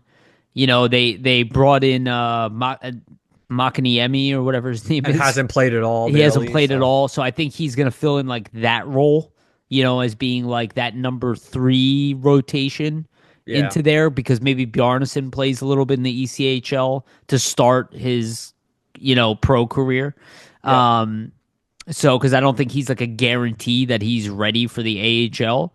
So, but that still leaves like if Kolosov is not going to be playing in the minors, They're not going in the Fedotov, next season yeah. with three goalies, so it either would be Fedotov and they bring in another guy, or they go with Fedotov Ersin and they sign a younger goalie to be like a Back up to 26-year-old guy, Cahagan, yeah. yeah, or the starter over Gahagan. I don't know. But I think they're definitely bringing in another goalie, and I don't think Kolosov is going to be back. I think the Flyers will retain his rights and be like, "Hey, go play in the KHL, go play a lot, and we'll talk about it Revisit when this. yeah, you still have your contract. It's going to be told, and when we think you're ready, you can come over and play here if we have an NHL spot for you. But if you're not willing to play in the AHL, this is not how things work in the NHL. You build your game in the AHL, you build confidence within the organization, and then you get the job, or Especially as a somewhere goalie. else. Yeah, exactly. Like this is the typical path for a goalie. Most goalies do not come into the Erson NHL did it. directly. Pretty much no goalie comes into the NHL Right. directly. So Erson built the confidence from playing well in the minors and then getting, the Yeah. backup role behind Carter Hart and playing very well in a backup role. That's how he earned the confidence within the organization. Fedotov did not earn that, right? So they only have this small sample size. The only thing is, I don't forget that Fedotov was a rookie this year. And I don't know if the Flyers would think that too. Kind of like in the Dillabaugh thing where they're like, well, we actually haven't seen that much of Fedotov. we've seen him got better technically. Like you've And- seen him get better. So. Right. And he has a big contract. So and it's only 1 year left, but it's not movable. It's essentially waiver exempt because nobody's picking that up. Maybe somebody would trade for him at 50% retained, but not until he shows he's better. So it's like they're kind of stuck with him unless like they say Unless he terminates, yeah. Unless they mutually agree to terminate. And again, but who's walking away from $3.25 million? Yeah, the only way I see him doing that is if he knows he's getting into the minors, he doesn't want to play in the minors, and then he knows himself, oh, I'll go back to Russia and I can get paid the equivalent. Yes, Yeah. if he can get paid the equivalent, which maybe he can. But they do get paid less in the Russian league too, unless you're like a star. So Yeah, and they're probably going to say, well, you're coming back because you came there, you already left, and you couldn't cut it, and now you're back. So they could also buy him out. I doubt that though. I just think that's Right. not. That's an why option. Like, in why, my why would you do mind- that with 1 year left? It just doesn't. That's make why I sense was from like- asset management, right? In my mind, I'm like, there is a world where they run this back. And Maybe, people might hate maybe. that, but I think there is a reality where that happens. Because it's not like the goaltending pool in free agency is like good. Great. Yeah. It isn't great. We went over it. And- It's not that good. And they might be in their mind like, we can get Zavragan over here early. Like, fuck Kolosov. We'll get Zavragan in our minors next year or whatever. I don't think so. I think Zavragan's going to finish that contract and come over here. But I think he might have the same problem where they might not. He might be like, I am like a top That's 3 definitely Russian going to goalie happen prospect. with Ska. That's definitely going to happen with Ska. And Right. Because we saw it with Michkov. So Right. which- And yeah. Nikishin, right? and so- Demidov. So And Demidov, right? it's a pretty consistent trend with that team. They Yeah. want their guys, if they're leaving and going to the NHL or to any organization in North America, it's to play in the NHL. So. I honestly, I empathize with them. Like, if they're going to develop, why can't they develop here? We're in their mind, they're like, we're better than the AHL, and I think they have actually a point that they are better than the AHL, at least from Yeah. a skill standpoint. They have some upper echelon players that play there, so I don't know. So we'll see. And they don't have to ride a bus. It's not like the same. It's like the pros there. It's the highest league in that country. So Yeah. it's a little different. All right, let's go to the minors. This will probably be a little bit quicker. So I have zero idea how these lines are going to play out. Yeah, I don't know. I don't even know if Abels is getting re-signed because I would imagine they really like him. But there's I don't so many know. prospects. I just don't know if he wants AHL money. Or he might have an opportunity somewhere else because he wasn't bad. He was good in the NHL for what his He role looked was. pretty decent. Yeah. He's not a bad fourth line player. He's a very good AHL all around player. He's a leader. And again, I don't know what Wilson's situation. He's not listed on here, but Wilson is their captain. Like, he's probably coming back, I think, for another year. I think he's still signed for another year on an AHL deal. So I don't know. But they're pretty stacked up here. That's why I wasn't sure about Denoyer. Again, I don't know about Lixell, but obviously Gabrankin, Barkey, I kind of Yeah. slotted these in what I think the order is of depth. And then like I put Wisdom above Gendron just because that's the way he's being used right Yeah. now. Gendron had an excellent rookie year. Again, scored 20 goals in his rookie year. He's not as good of a two-way player as Wisdom, but he's could be a guy who's like a 35 goal scorer in the AHL, maybe at least like a 30 goal scorer. It's hard to put up a lot of goals in the AHL. But again, Tuamala is probably not NHL ready with what we heard Brent Flair say. And he was injured. He's still injured right now, and Gendron is injured right now too. And Dorwart, I don't think is going to be playing with the Flyers, right? So I put him in the minors. Rizzo's there, Avon's there. They could actually use a bump in the middle as well. So maybe another, that's where I was kind of like, are they re-signing Abels? I don't really know. Do they roll this back? I don't know.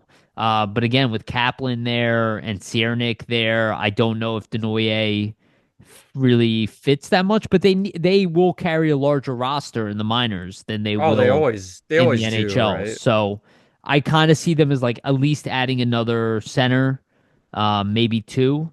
And then the D, I kind of just have the guys they have down there now, Mhm. plus Bonk, right? And I kind of put him as the number one. I don't know if he's actually number one. Samson, again, has moved up in the depth chart. He was playing with Andre in the Phantoms. And then Belpedio, I re-signed. I don't know if this is gonna be the Yeah, D. it's hard to project just in terms of the Phantoms. Like I think it's always tough with the minors just because you don't know who's going to get re-signed in terms of the AHL veterans and the AHL only deals and all that jazz. Like I think from what I'm looking at, I mean it looks pretty accurate to me. Like what this cements to me even more is like first of all, Flyers are stacked up. There's not a lot of room.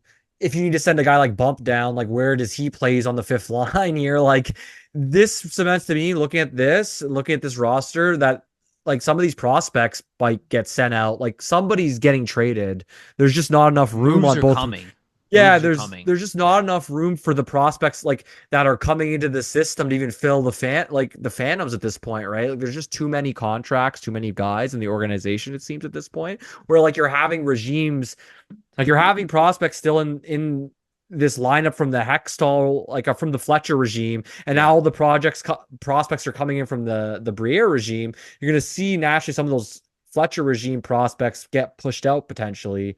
At least some of the ones that like were just, entering the fold kind of when he started as the GM. So it'll be interesting. I think Barkey might get a look at center just because, That's what I said.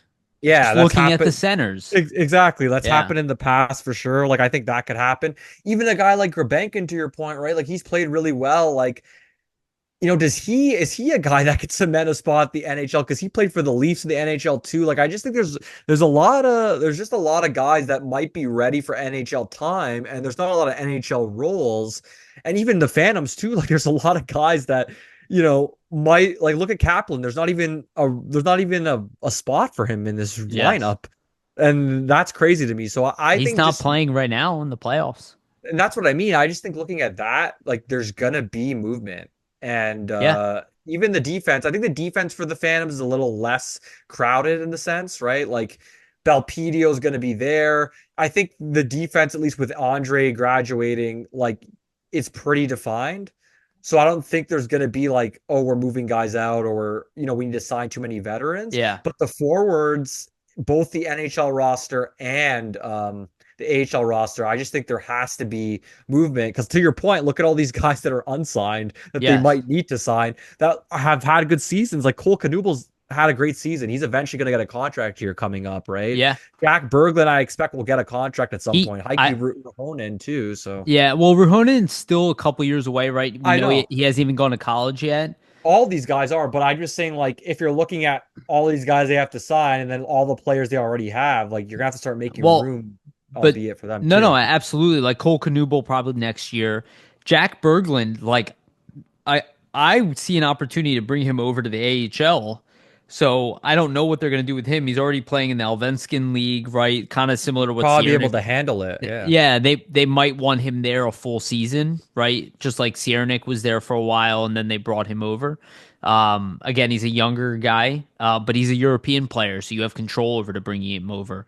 I let go of Oscar Eklund because I'm like I am assuming I he's doubt playing it. fourth Yeah. line role right now. So like what is clear looking at this is that there are moves to be made. That goaltending from top to bottom is not clear, right? And that maybe they don't bring back Belpedio. Maybe they try to find somebody better than Belpedio too for the minors. Yeah. Again, Or maybe that guy that Gleason, maybe Gleason is the guy they bring back as the veteran, perhaps. I know he Yes. hasn't played too So much, but let me do that. I sent you a screenshot of it earlier. So if you just look at the free agents that I didn't re-sign. So it's Abel's, Rhett Gardner, who again same age as Abel's, not as good as Abel's. Ben Gleason, I don't know. He's not as good as Belpedio defensively.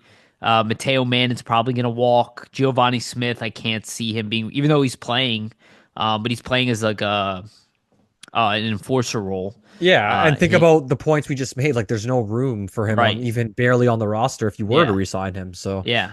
And Brian Zanetti, in my opinion, is not getting signed, and neither is Carter Sutherland. yeah, So it's really just like Abel's, you know? maybe yeah, Abel's, maybe The- Gardner in some sort of fourth line. I don't know. We right. have to see. I don't think so. I don't think Gardner's coming back. So I think Gardner like seems like a guy who's gonna go play over in Europe potentially. Probably. Yeah. Um maybe that's Abel's thing.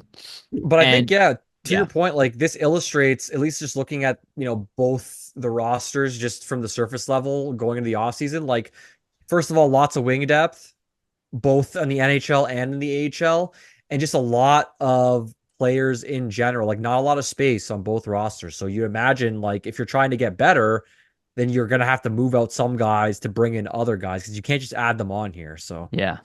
And again, just one more look. If you look at the UFAs, and I've kind of been doing this, a lot of the top UFAs available, like they're all in their mid older. 30s. Yeah, Yeah. like, and not a lot of them are great, right? So like the Flyers aren't looking at like a huge selection of it's not an amazing UFA, you know, Yeah, if they're going to get selection here. better, it'll likely be through hockey trade. That seems to be the Right. most realistic avenue for them at this point. Yeah, because like I think the Leafs are going to try to bring back Tavares and Marner. Most likely. The most interesting one maybe is Nikolai Ehlers, but he's a winger. That's not what you need, exactly. Yeah, Ryan Donato had an exceptional season, but like I don't know if the Flyers look at Donato as being like, oh, he's going to put up 62 points with the And he's Flyers more of a next winger year. too. He's not really a center. So Right. So it's like, there's not much here that the Flyers can look at and be like I think, and again, which one of these guys are actually going to be available? And a lot yeah. of the more veteran guys, they're probably going to want to go to contenders to finish out the rest of their career to try to win a cup, The right? They're only not guy going to that makes necessarily think sense, Flyers. the only guy that makes sense to me on this list could be Bennett, just because he's 28. He could be a second line type guy for you, but to your point, is he going to want to leave Florida to come to the Flyers, right? Yeah, Or is he going to want to go to potentially maybe another contender? Who knows? And I think if you're gonna sign a guy like Bennett in the UFA, you're probably going to pay through the nose to sign him for what he's going to bring you. So right. you'll have to overpay, right? So Which I don't think the Flyers are that interested in doing this year. The yeah, RFAs are the more interesting one. You try to find a team that are in a bad spot with an the RFA. cap, We've yeah. gone through these already. So that's where I kind of look for the Flyers to maybe make a deal for an RFA. Um, but I really don't know. This is Mason like, McTavish has been a guy that's been talked about, which makes a lot of sense. Obviously, a Rossi, we'll see. But yeah, there's some interesting ones. I think if you're the Flyers, it won't be like the offer sheet route, but like you said, it's like let's try to make a trade, and then if we can't do that, then maybe we're gonna threaten you with an offer sheet and kind of see what yeah. happens, And right? but they also have to worry about because they have their own RFAs that they have to worry Exactly. about too. So You it's can make like, enemies. You can make enemies doing that for sure. yes, and you also, again, these lists are also going to shrink dramatically leading up to July 4th, right? Yeah. Well, I think it's July 4th, but I forget when the free agency opens, but Oh, July 1st. Yeah. July 1st, thank you, not 4th. Before July 1st, like you're not going to be looking at this same list. A lot of the teams are going to lock these guys up, the ones that we can think of, Yeah. the ones we want, they want them too. So it's gonna be weird. It's gonna be a weird off season because it's not the go all out off season, but it is the one that sets up the following year for us. And if Connor McDavid really does become available, you want to be ready for that, and not just the salary cap, which they will be ready. And again, I'm not saying they're going to get McDavid, but I'm just throwing out that scenario. But you also have to show that you've gotten better, because otherwise, good players, like players in their prime, at that 28-year-old mark that are Yeah. very good, they're not trying to come to teams that Well, are rebuilding. that's what I mean, right? Like you look at it and say, "Oh, well, the Flyers are just going to wait till next season because they're going to have 60 million in cap space and they can sign all these players."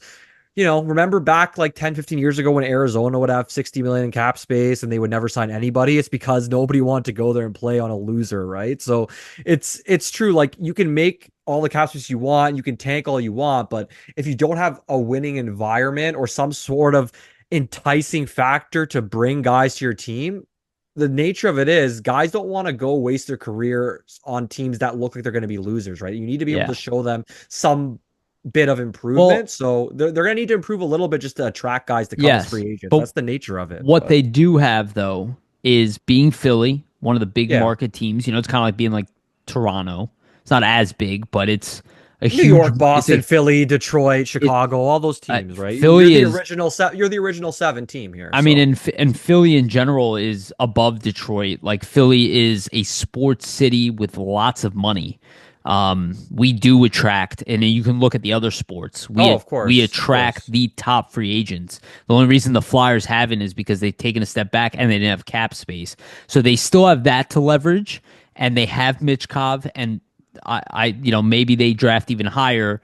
Or they get a guy like Frondell, who I'm really high on, or a James Hagens. You can start selling that future, with two top prospects in the world, a Luchenko behind them, a Konechny, a Sanheim, a Tippett, a Forrester. You start being able to sell that vision. So that's what You the got to be Flyers able to need to do work something. on.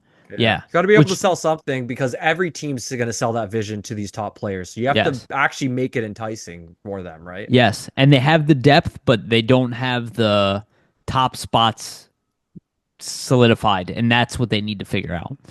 And I think Sean Couturier is a good captain, and I think a lot of people would want him to be their captain. So and I still believe he has another gear to get better also. So like I still kind of pencil him in as a second line center on this team.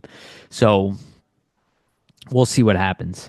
All right, let's move on to the second half of the show. We're running long. Just want to remind everybody, please like and subscribe, hit the notification bell for notifications. And for the audio version, go to Spotify and iTunes. All right, want to bring this up. It's going to be quick. We already talked about coaching, and we talked about coaching options, but I'm just going to say all three of these. So there are rumors that Tocchet is potentially leaving Vancouver. Behind the scenes, people have heard that he wants to leave. Vancouver's kind of leaving it to him, saying that they would have him back, but kind of implying that they don't know if he even wants to come back. So Rick Tocchet is not officially out there, but that is kind of heating up. Also, Dan Bilesma has been fired from the Kraken. They just fire coaches every season, I guess. So well, yeah. And they kept they their just assistant hired coach, him. and I They heard a just brag hired him about that. It's funny though. They just hired him last season and fired him after one season. It's almost like the GM's trying to keep his job by Yeah, doing well, that, right? well, this is my point about Briere. Is like you don't want to do this. No, definitely not. So I don't think Bilesma is an option for the Flyers. And then Lavi lost his job with the Rangers, which I don't know why they waited till the end of the season with Lavi. And I think he's a very good coach. But it was quite clear to me that he should have been fired during the season if they wanted to have any chance of making the playoffs. Yeah. Again, they're losing players. Their locker room is in shambles. And you just choose to hold on to the coach, where your best bet would have been to just change the coach. But maybe they're looking for the right guy. Again, I think a guy like Tortorella might end up over there. Tortorella might end up in Boston. New York or Buffalo, like these teams kind of needed Torts for all the shit that people talk about him. But yeah, those three guys are out there. I don't think Bosma fits. I don't think Lavi fits with where the team is right now.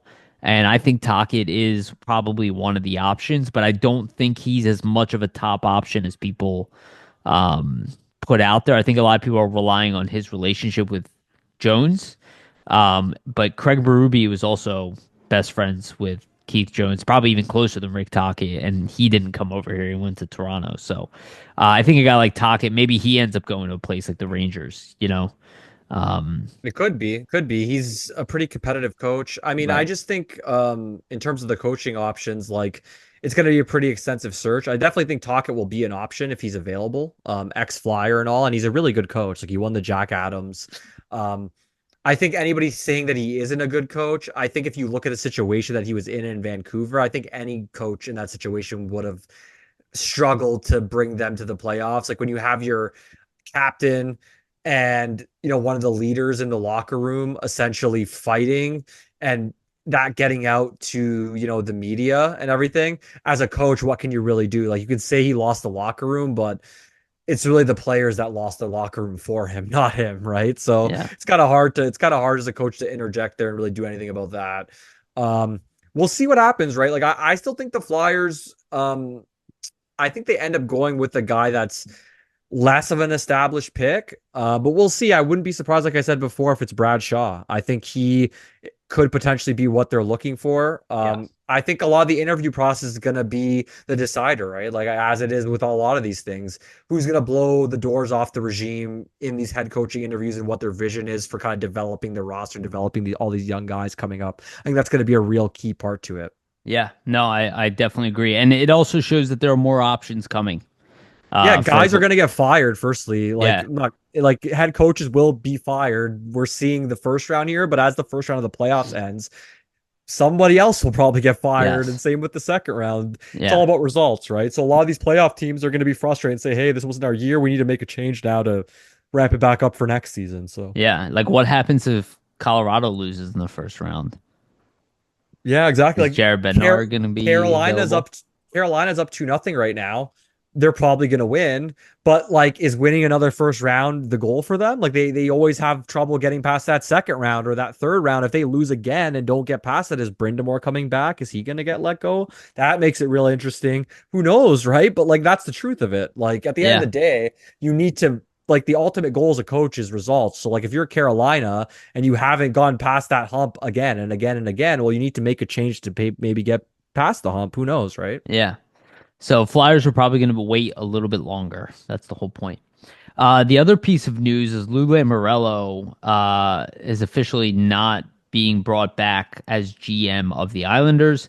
This affects the Flyers because they're in our division, and the Islanders have been kind of this like old team that refused to trade off veterans, even though they needed to get better. He kind of was like kind of constantly clinging to his rosters and his favorite players. So again, was one of the best GMs of all time with several championships in his history. Definitely. But probably time for them to move on from Lamoriello, and I assume they'll go younger with their next GM. And that probably means the Islanders are going to be looking to make moves as well now. So that might be a trading partner for the Flyers. With the position that they're in, typically, teams don't love to trade within division, but depending on what the Islanders like to do. Though he did a great job with the Brock Nelson trade, they got a haul for him. So he's a competent GM, but I can understand why they wanted to move on from him. Yeah, just to go in a different direction, right? You have to factor in he's like 85 at this point. I would imagine he himself might want to just take a step back at that age and maybe, retire and try to just enjoy, right? Yeah. So it'll be interesting to see who is up next, I think, for the Islanders, right? Like I'm imagining they're going to probably try to go the whole opposite direction and really maybe get into a full rebuild here, just where their team's at. So I'm Yeah. interested to see what they do. I mean, they might look for a new coach too with a Yeah, new with a new GM coming. GM, it's just natural, And maybe exactly. Patrick Waugh is not going to be the guy there. I don't know if he's the right guy for the Flyers or anything. I don't think he is, but that might be another coaching change that's out there too. Okay, let's do playoffs. Let's just talk about it real quick. I'm actually gonna screen share this as well, Yeah, sure. and we can go through um, each level of competition. Each series, yeah. Yeah, each series. So we'll start on the right side. So Toronto up 2-0 on Ottawa. Yeah, my prediction's already trash. So like I said, if you tailed me, Okay. I told you guys not to tail any of the things I said. So if you did, I'm sorry Yeah. you didn't listen to me. Yeah, like for me, I'm looking at this board. Like I said Ottawa was gonna upset, not looking good for me. I said Tampa was gonna win, also not looking good for me. Everybody. But the thing with the Tampa one was though, I wasn't sure that all these guys were gonna come back for Florida, like Kachuk, like so He like had 2 goals in his first game that's why back. I'm just Yeah. like I didn't know he was gonna be back. Then he comes back. If I knew that, I would have probably went with Florida. Washington, I knew was gonna happen. That one's safe. Carolina, I had as well. I think you had Toronto, right, Yariv? I had Toronto, Florida, Washington, and Carolina So so you should far. have listened to your Reeve in terms of the East picks, not me. For the West, I had Winnipeg winning in seven. I had Dallas beating Colorado. I had Vegas winning. I still think they're gonna win. I just think this will be closer though now that Kaprizov is back from Minnesota. And then for LA and Edmonton, I think we both had Edmonton winning. But I did caveat and say that hey, it's been the We third thought it, season. It well, we might be thought it was close going to in be seven close. games. We Yeah. thought that that one was a potential upset. And so, yeah, just with Toronto, very tight series with Toronto. But it looks like Toronto is getting the edge here. We'll see how they do in the next round, especially if they play Florida. It's going to be very tough of a Yeah. series for them.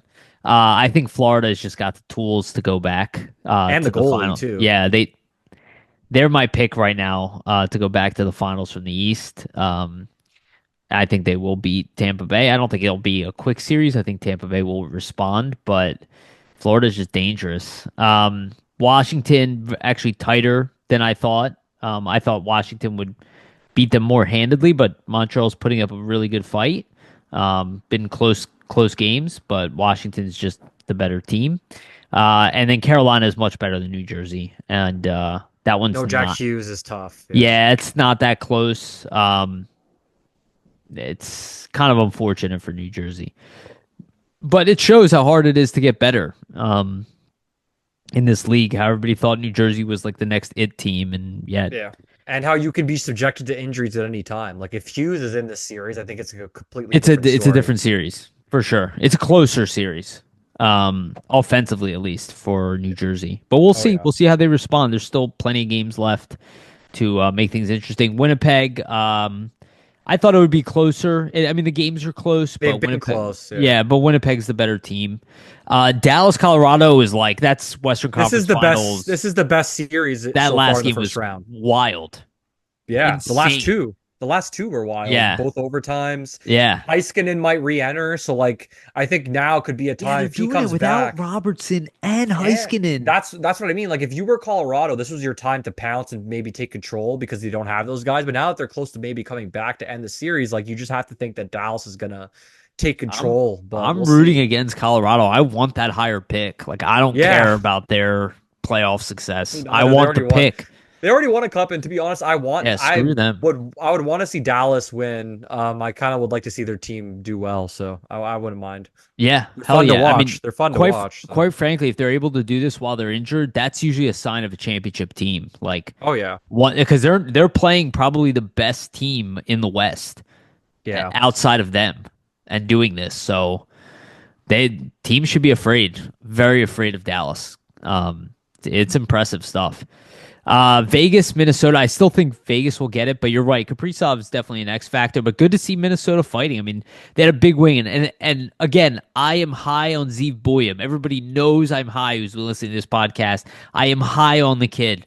He's Israeli. I favored him, but he joined Minnesota. He's playing 13 minutes a night. He's a -2. He has one shot in those two games. He is not an impact. Everybody thinking he's going to enter this playoffs And be that like he's Kale McCarr. Kale Yeah. McCarr. That is not the caliber of player that he is. He could be eventually, but he's not Kale McCarr. And, I don't necessarily think that they should have just thrown him into the playoffs. But after the type of college career they had, I don't blame them. But Yeah, yeah. he's not the biggest defenseman. Again, this is why the Flyers were kind of hesitant. But I also don't think that these two games are an indication of his NHL career. I think he will have obviously more success than what he's having, but he's not playing much, and he's not having that much success. We'll see how it changes as they move forward. He's playing a tough opponent as well. So, and a very physical opponent. So it's tough to enter at that point. And then Edmonton is all I have to say. It's the Connor McDavid show over there. Like, he had 4 points the last game that they played to tie the game, and then LA scored that like flub of a shot. You Yeah, in know, the first game when they were up like 4-0. oh, that was the first game, right? Yeah, Yeah. it's tough. It's tough for Edmonton because both of the times and like this just I don't understand how they didn't address their goaltending. Like that's what's killing them here. Skinner's just It's what letting killed in. the Flyers in their Stanley Cup run. No, of course, but Skinner's just like you have the team, you have the players, you have the offensive ability, and then you don't make that extra trade like or trade that pick to get the goalie, and it's kind of just like you gave these guys a short end of the stick, and to be honest, I don't know if they're gonna be able to overcome the goaltending. Like if anybody can do it, it'll be McDavid and Draisaitl, but LA's a really good defensive team, and now you gave them a 2-0 lead. They're just gonna trap the shit out of you now. So I like, I think you I know, think Edmonton's done. yeah, I think they're It's tough done. because McDavid's on their team, but I think I they're also done want to see them because lose. But the Kings have yeah, I mean for the Flyers it'll be good, but yeah, the Kings have looked really good. I think they're a dark horse in the West just with the way they've been playing defensively. They're really really strong right now, yeah, and they've played a lot of the top teams really strongly this season if you look at and the record. So Kuzmenko with a 3-point game the other he night, and yeah, then he's killing it. I was going to read off the stats. yeah, go for it. It's a perfect segue. So in 22 regular season games for the Kings, he has 17 points. And so far in 2 playoff games, he has 2 goals, 3 assists, 5 points. So he's been the perfect complementary skill guy for Kopitar. He's been on that first line, and he's really been good on their power play. So it's good for him, right? Because a lot of people were kind of counting him out and saying his career in the NHL is kind of over. He's proving that's not the case with the way he's scoring right now. Yeah, I So mean, did you think his career was over? I didn't think his career was over in the NHL. no, I me and just you didn't think that, but think about all yeah, the people all the outside noise we heard, yeah. right? It's He's definitely he's playing on surprise. the It's not right unit. surprising. Yeah. Yeah, it's not surprising to me that he's playing well. So He's a complimentary skilled forward. So like you put him with the right guys, he's gonna put up points. He's playing very well. And what a trade for LA, right? Third yeah, round third pick round for a pick. guy who's really helping them. All right. Let's move on to the Phantoms. So the Phantoms, ooh, sorry. So the Phantoms won big. They were up 5-0. Wilkes-Barre Yeah, Scranton I did watch this game. Vasili watched this game as they well got some garbage time goals. at I the wouldn't. end. Yeah, I wouldn't say that they really had much. No, Like I mean I would say they really Phantoms did were much in this. dominating. Yeah, they didn't really do much WBS in this game, like you said, right? Like the Phantoms dominated. Alex Bump, obviously a huge story with the 2 goals. Jet Beautiful Lachenko, goals. yeah, beautiful goals. And The second one, for Bump for me, like that's a goal scorer's goal. Like you're on yes. the power play, pass it to him right between the pad and the blocker. Like that's exactly where you want to shoot it, where you want to release it, quick release. So he's showing some really good returns just to start off the playoff run. And obviously Luchenko with the 2 assists. Firstly, the first one, what a setup by him. And the second one might have been even a nicer one where Yeah. he shows his defensive instinct by picking up the puck after the turnover, loops around the net like that, goes around the other side and just finds Richard with the cross ice beauty, and he one times it home. So for anybody saying that Luchenko kind of looked out of place to start the AHL career, sure, like he didn't, put up a point per game to start or whatever, but like there's always going to be a little He's bit of 18. adjustment. Yeah, there's always going to be a little bit of an adjustment, a couple games to adjust, and now it looks like he's kind of hitting the ground He's running. like So the youngest guy in the AHL right now. So no, that's literally, something to get. Yeah, literally the youngest guy in the AHL. that's what I mean. And I will say this Alex Bump, like Jet Luchenko thing is like reminiscent kind of like Carter Richards being added to the Ish, Phantoms yeah, team. a little bit. So like I'm not going to be that surprised if the Phantoms actually make a run here this year. They have a very deep offense, and they Yeah. have size. They're physical. Again, Gahagen's playing really well. It would be nice if they had Gahagen and Kolosov down there because Peterson. It's not that he's terrible in the AHL. It's that he always has like a blunder of a He can't game. be relied upon. He's not. Yeah. Yeah, he's just not consistent He's not anymore. reliable. Like to make just like a routine run of the mill save, he would Yeah, let that in, and then that but completely deflates you. yeah, I would say too, Yariv, like an interesting thing is like the Phantoms, like you said, like they have a really stacked roster, especially in terms of the forwards. You don't even have Cooper Maruti is not even in there. he's injured. And he's one Tumala's of injured. that's what I Gendron's mean. injured. Some of their top guys aren't even in there. So if they can come back too, what is that even going to add, right? Yeah.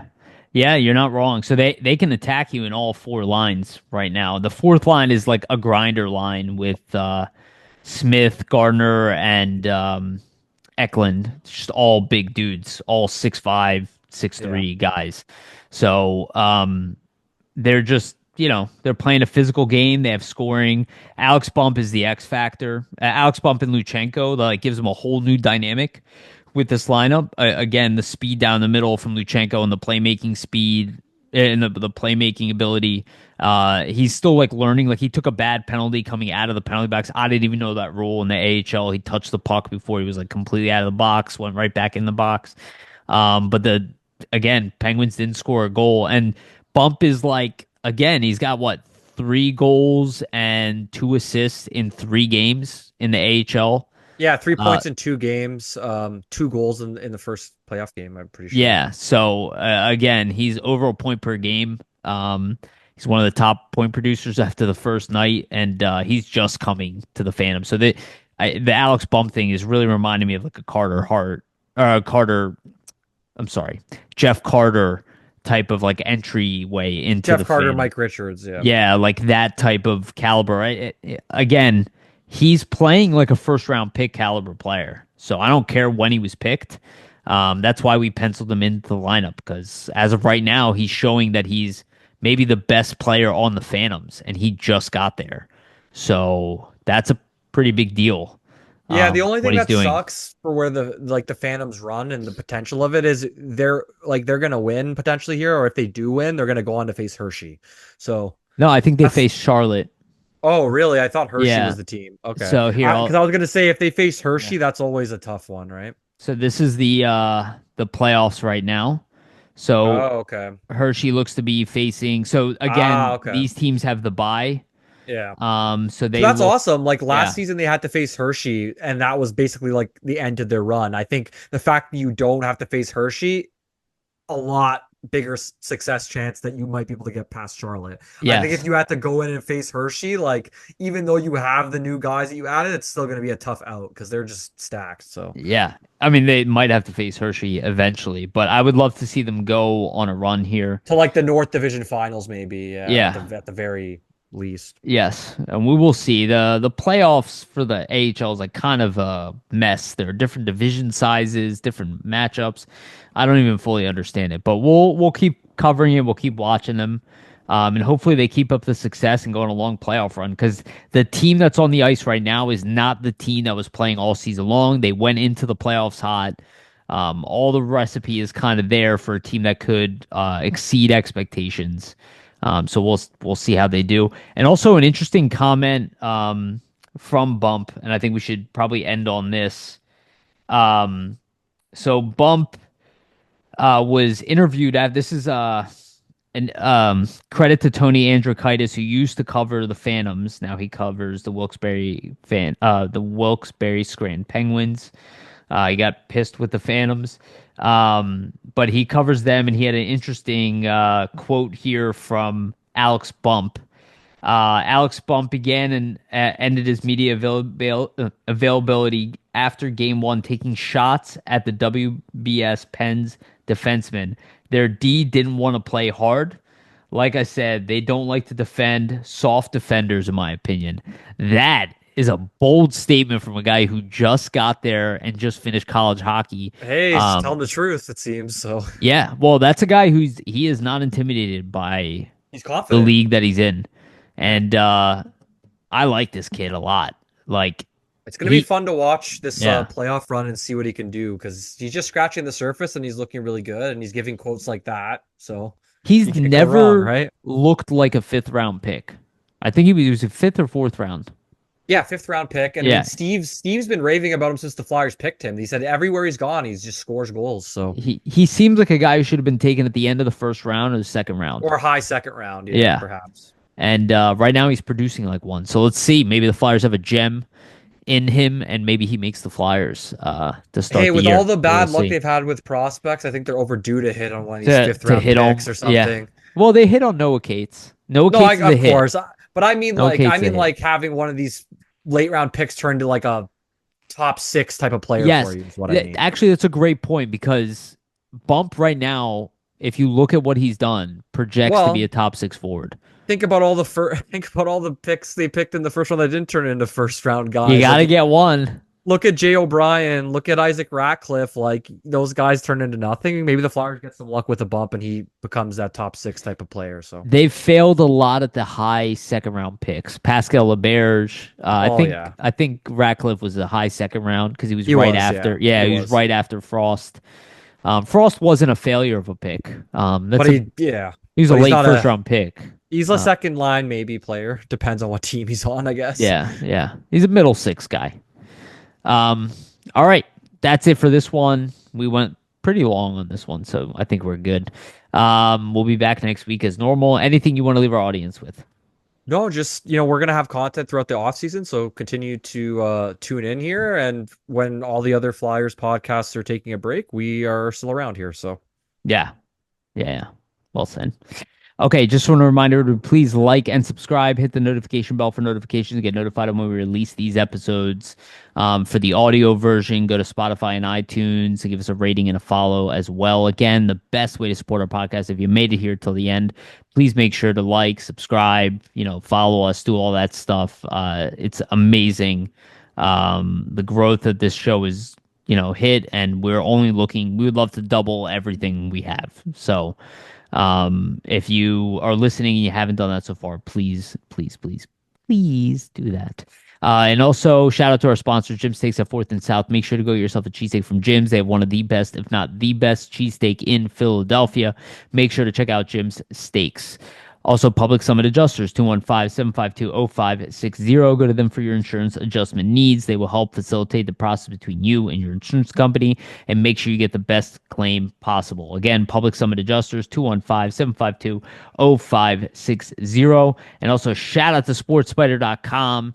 They are our partners. They aggregate sports content from all over the internet, podcasts, articles, videos, everything, and our stuff is pinned at the top. The link for SportsSpider.com is in the description of the audio and the video.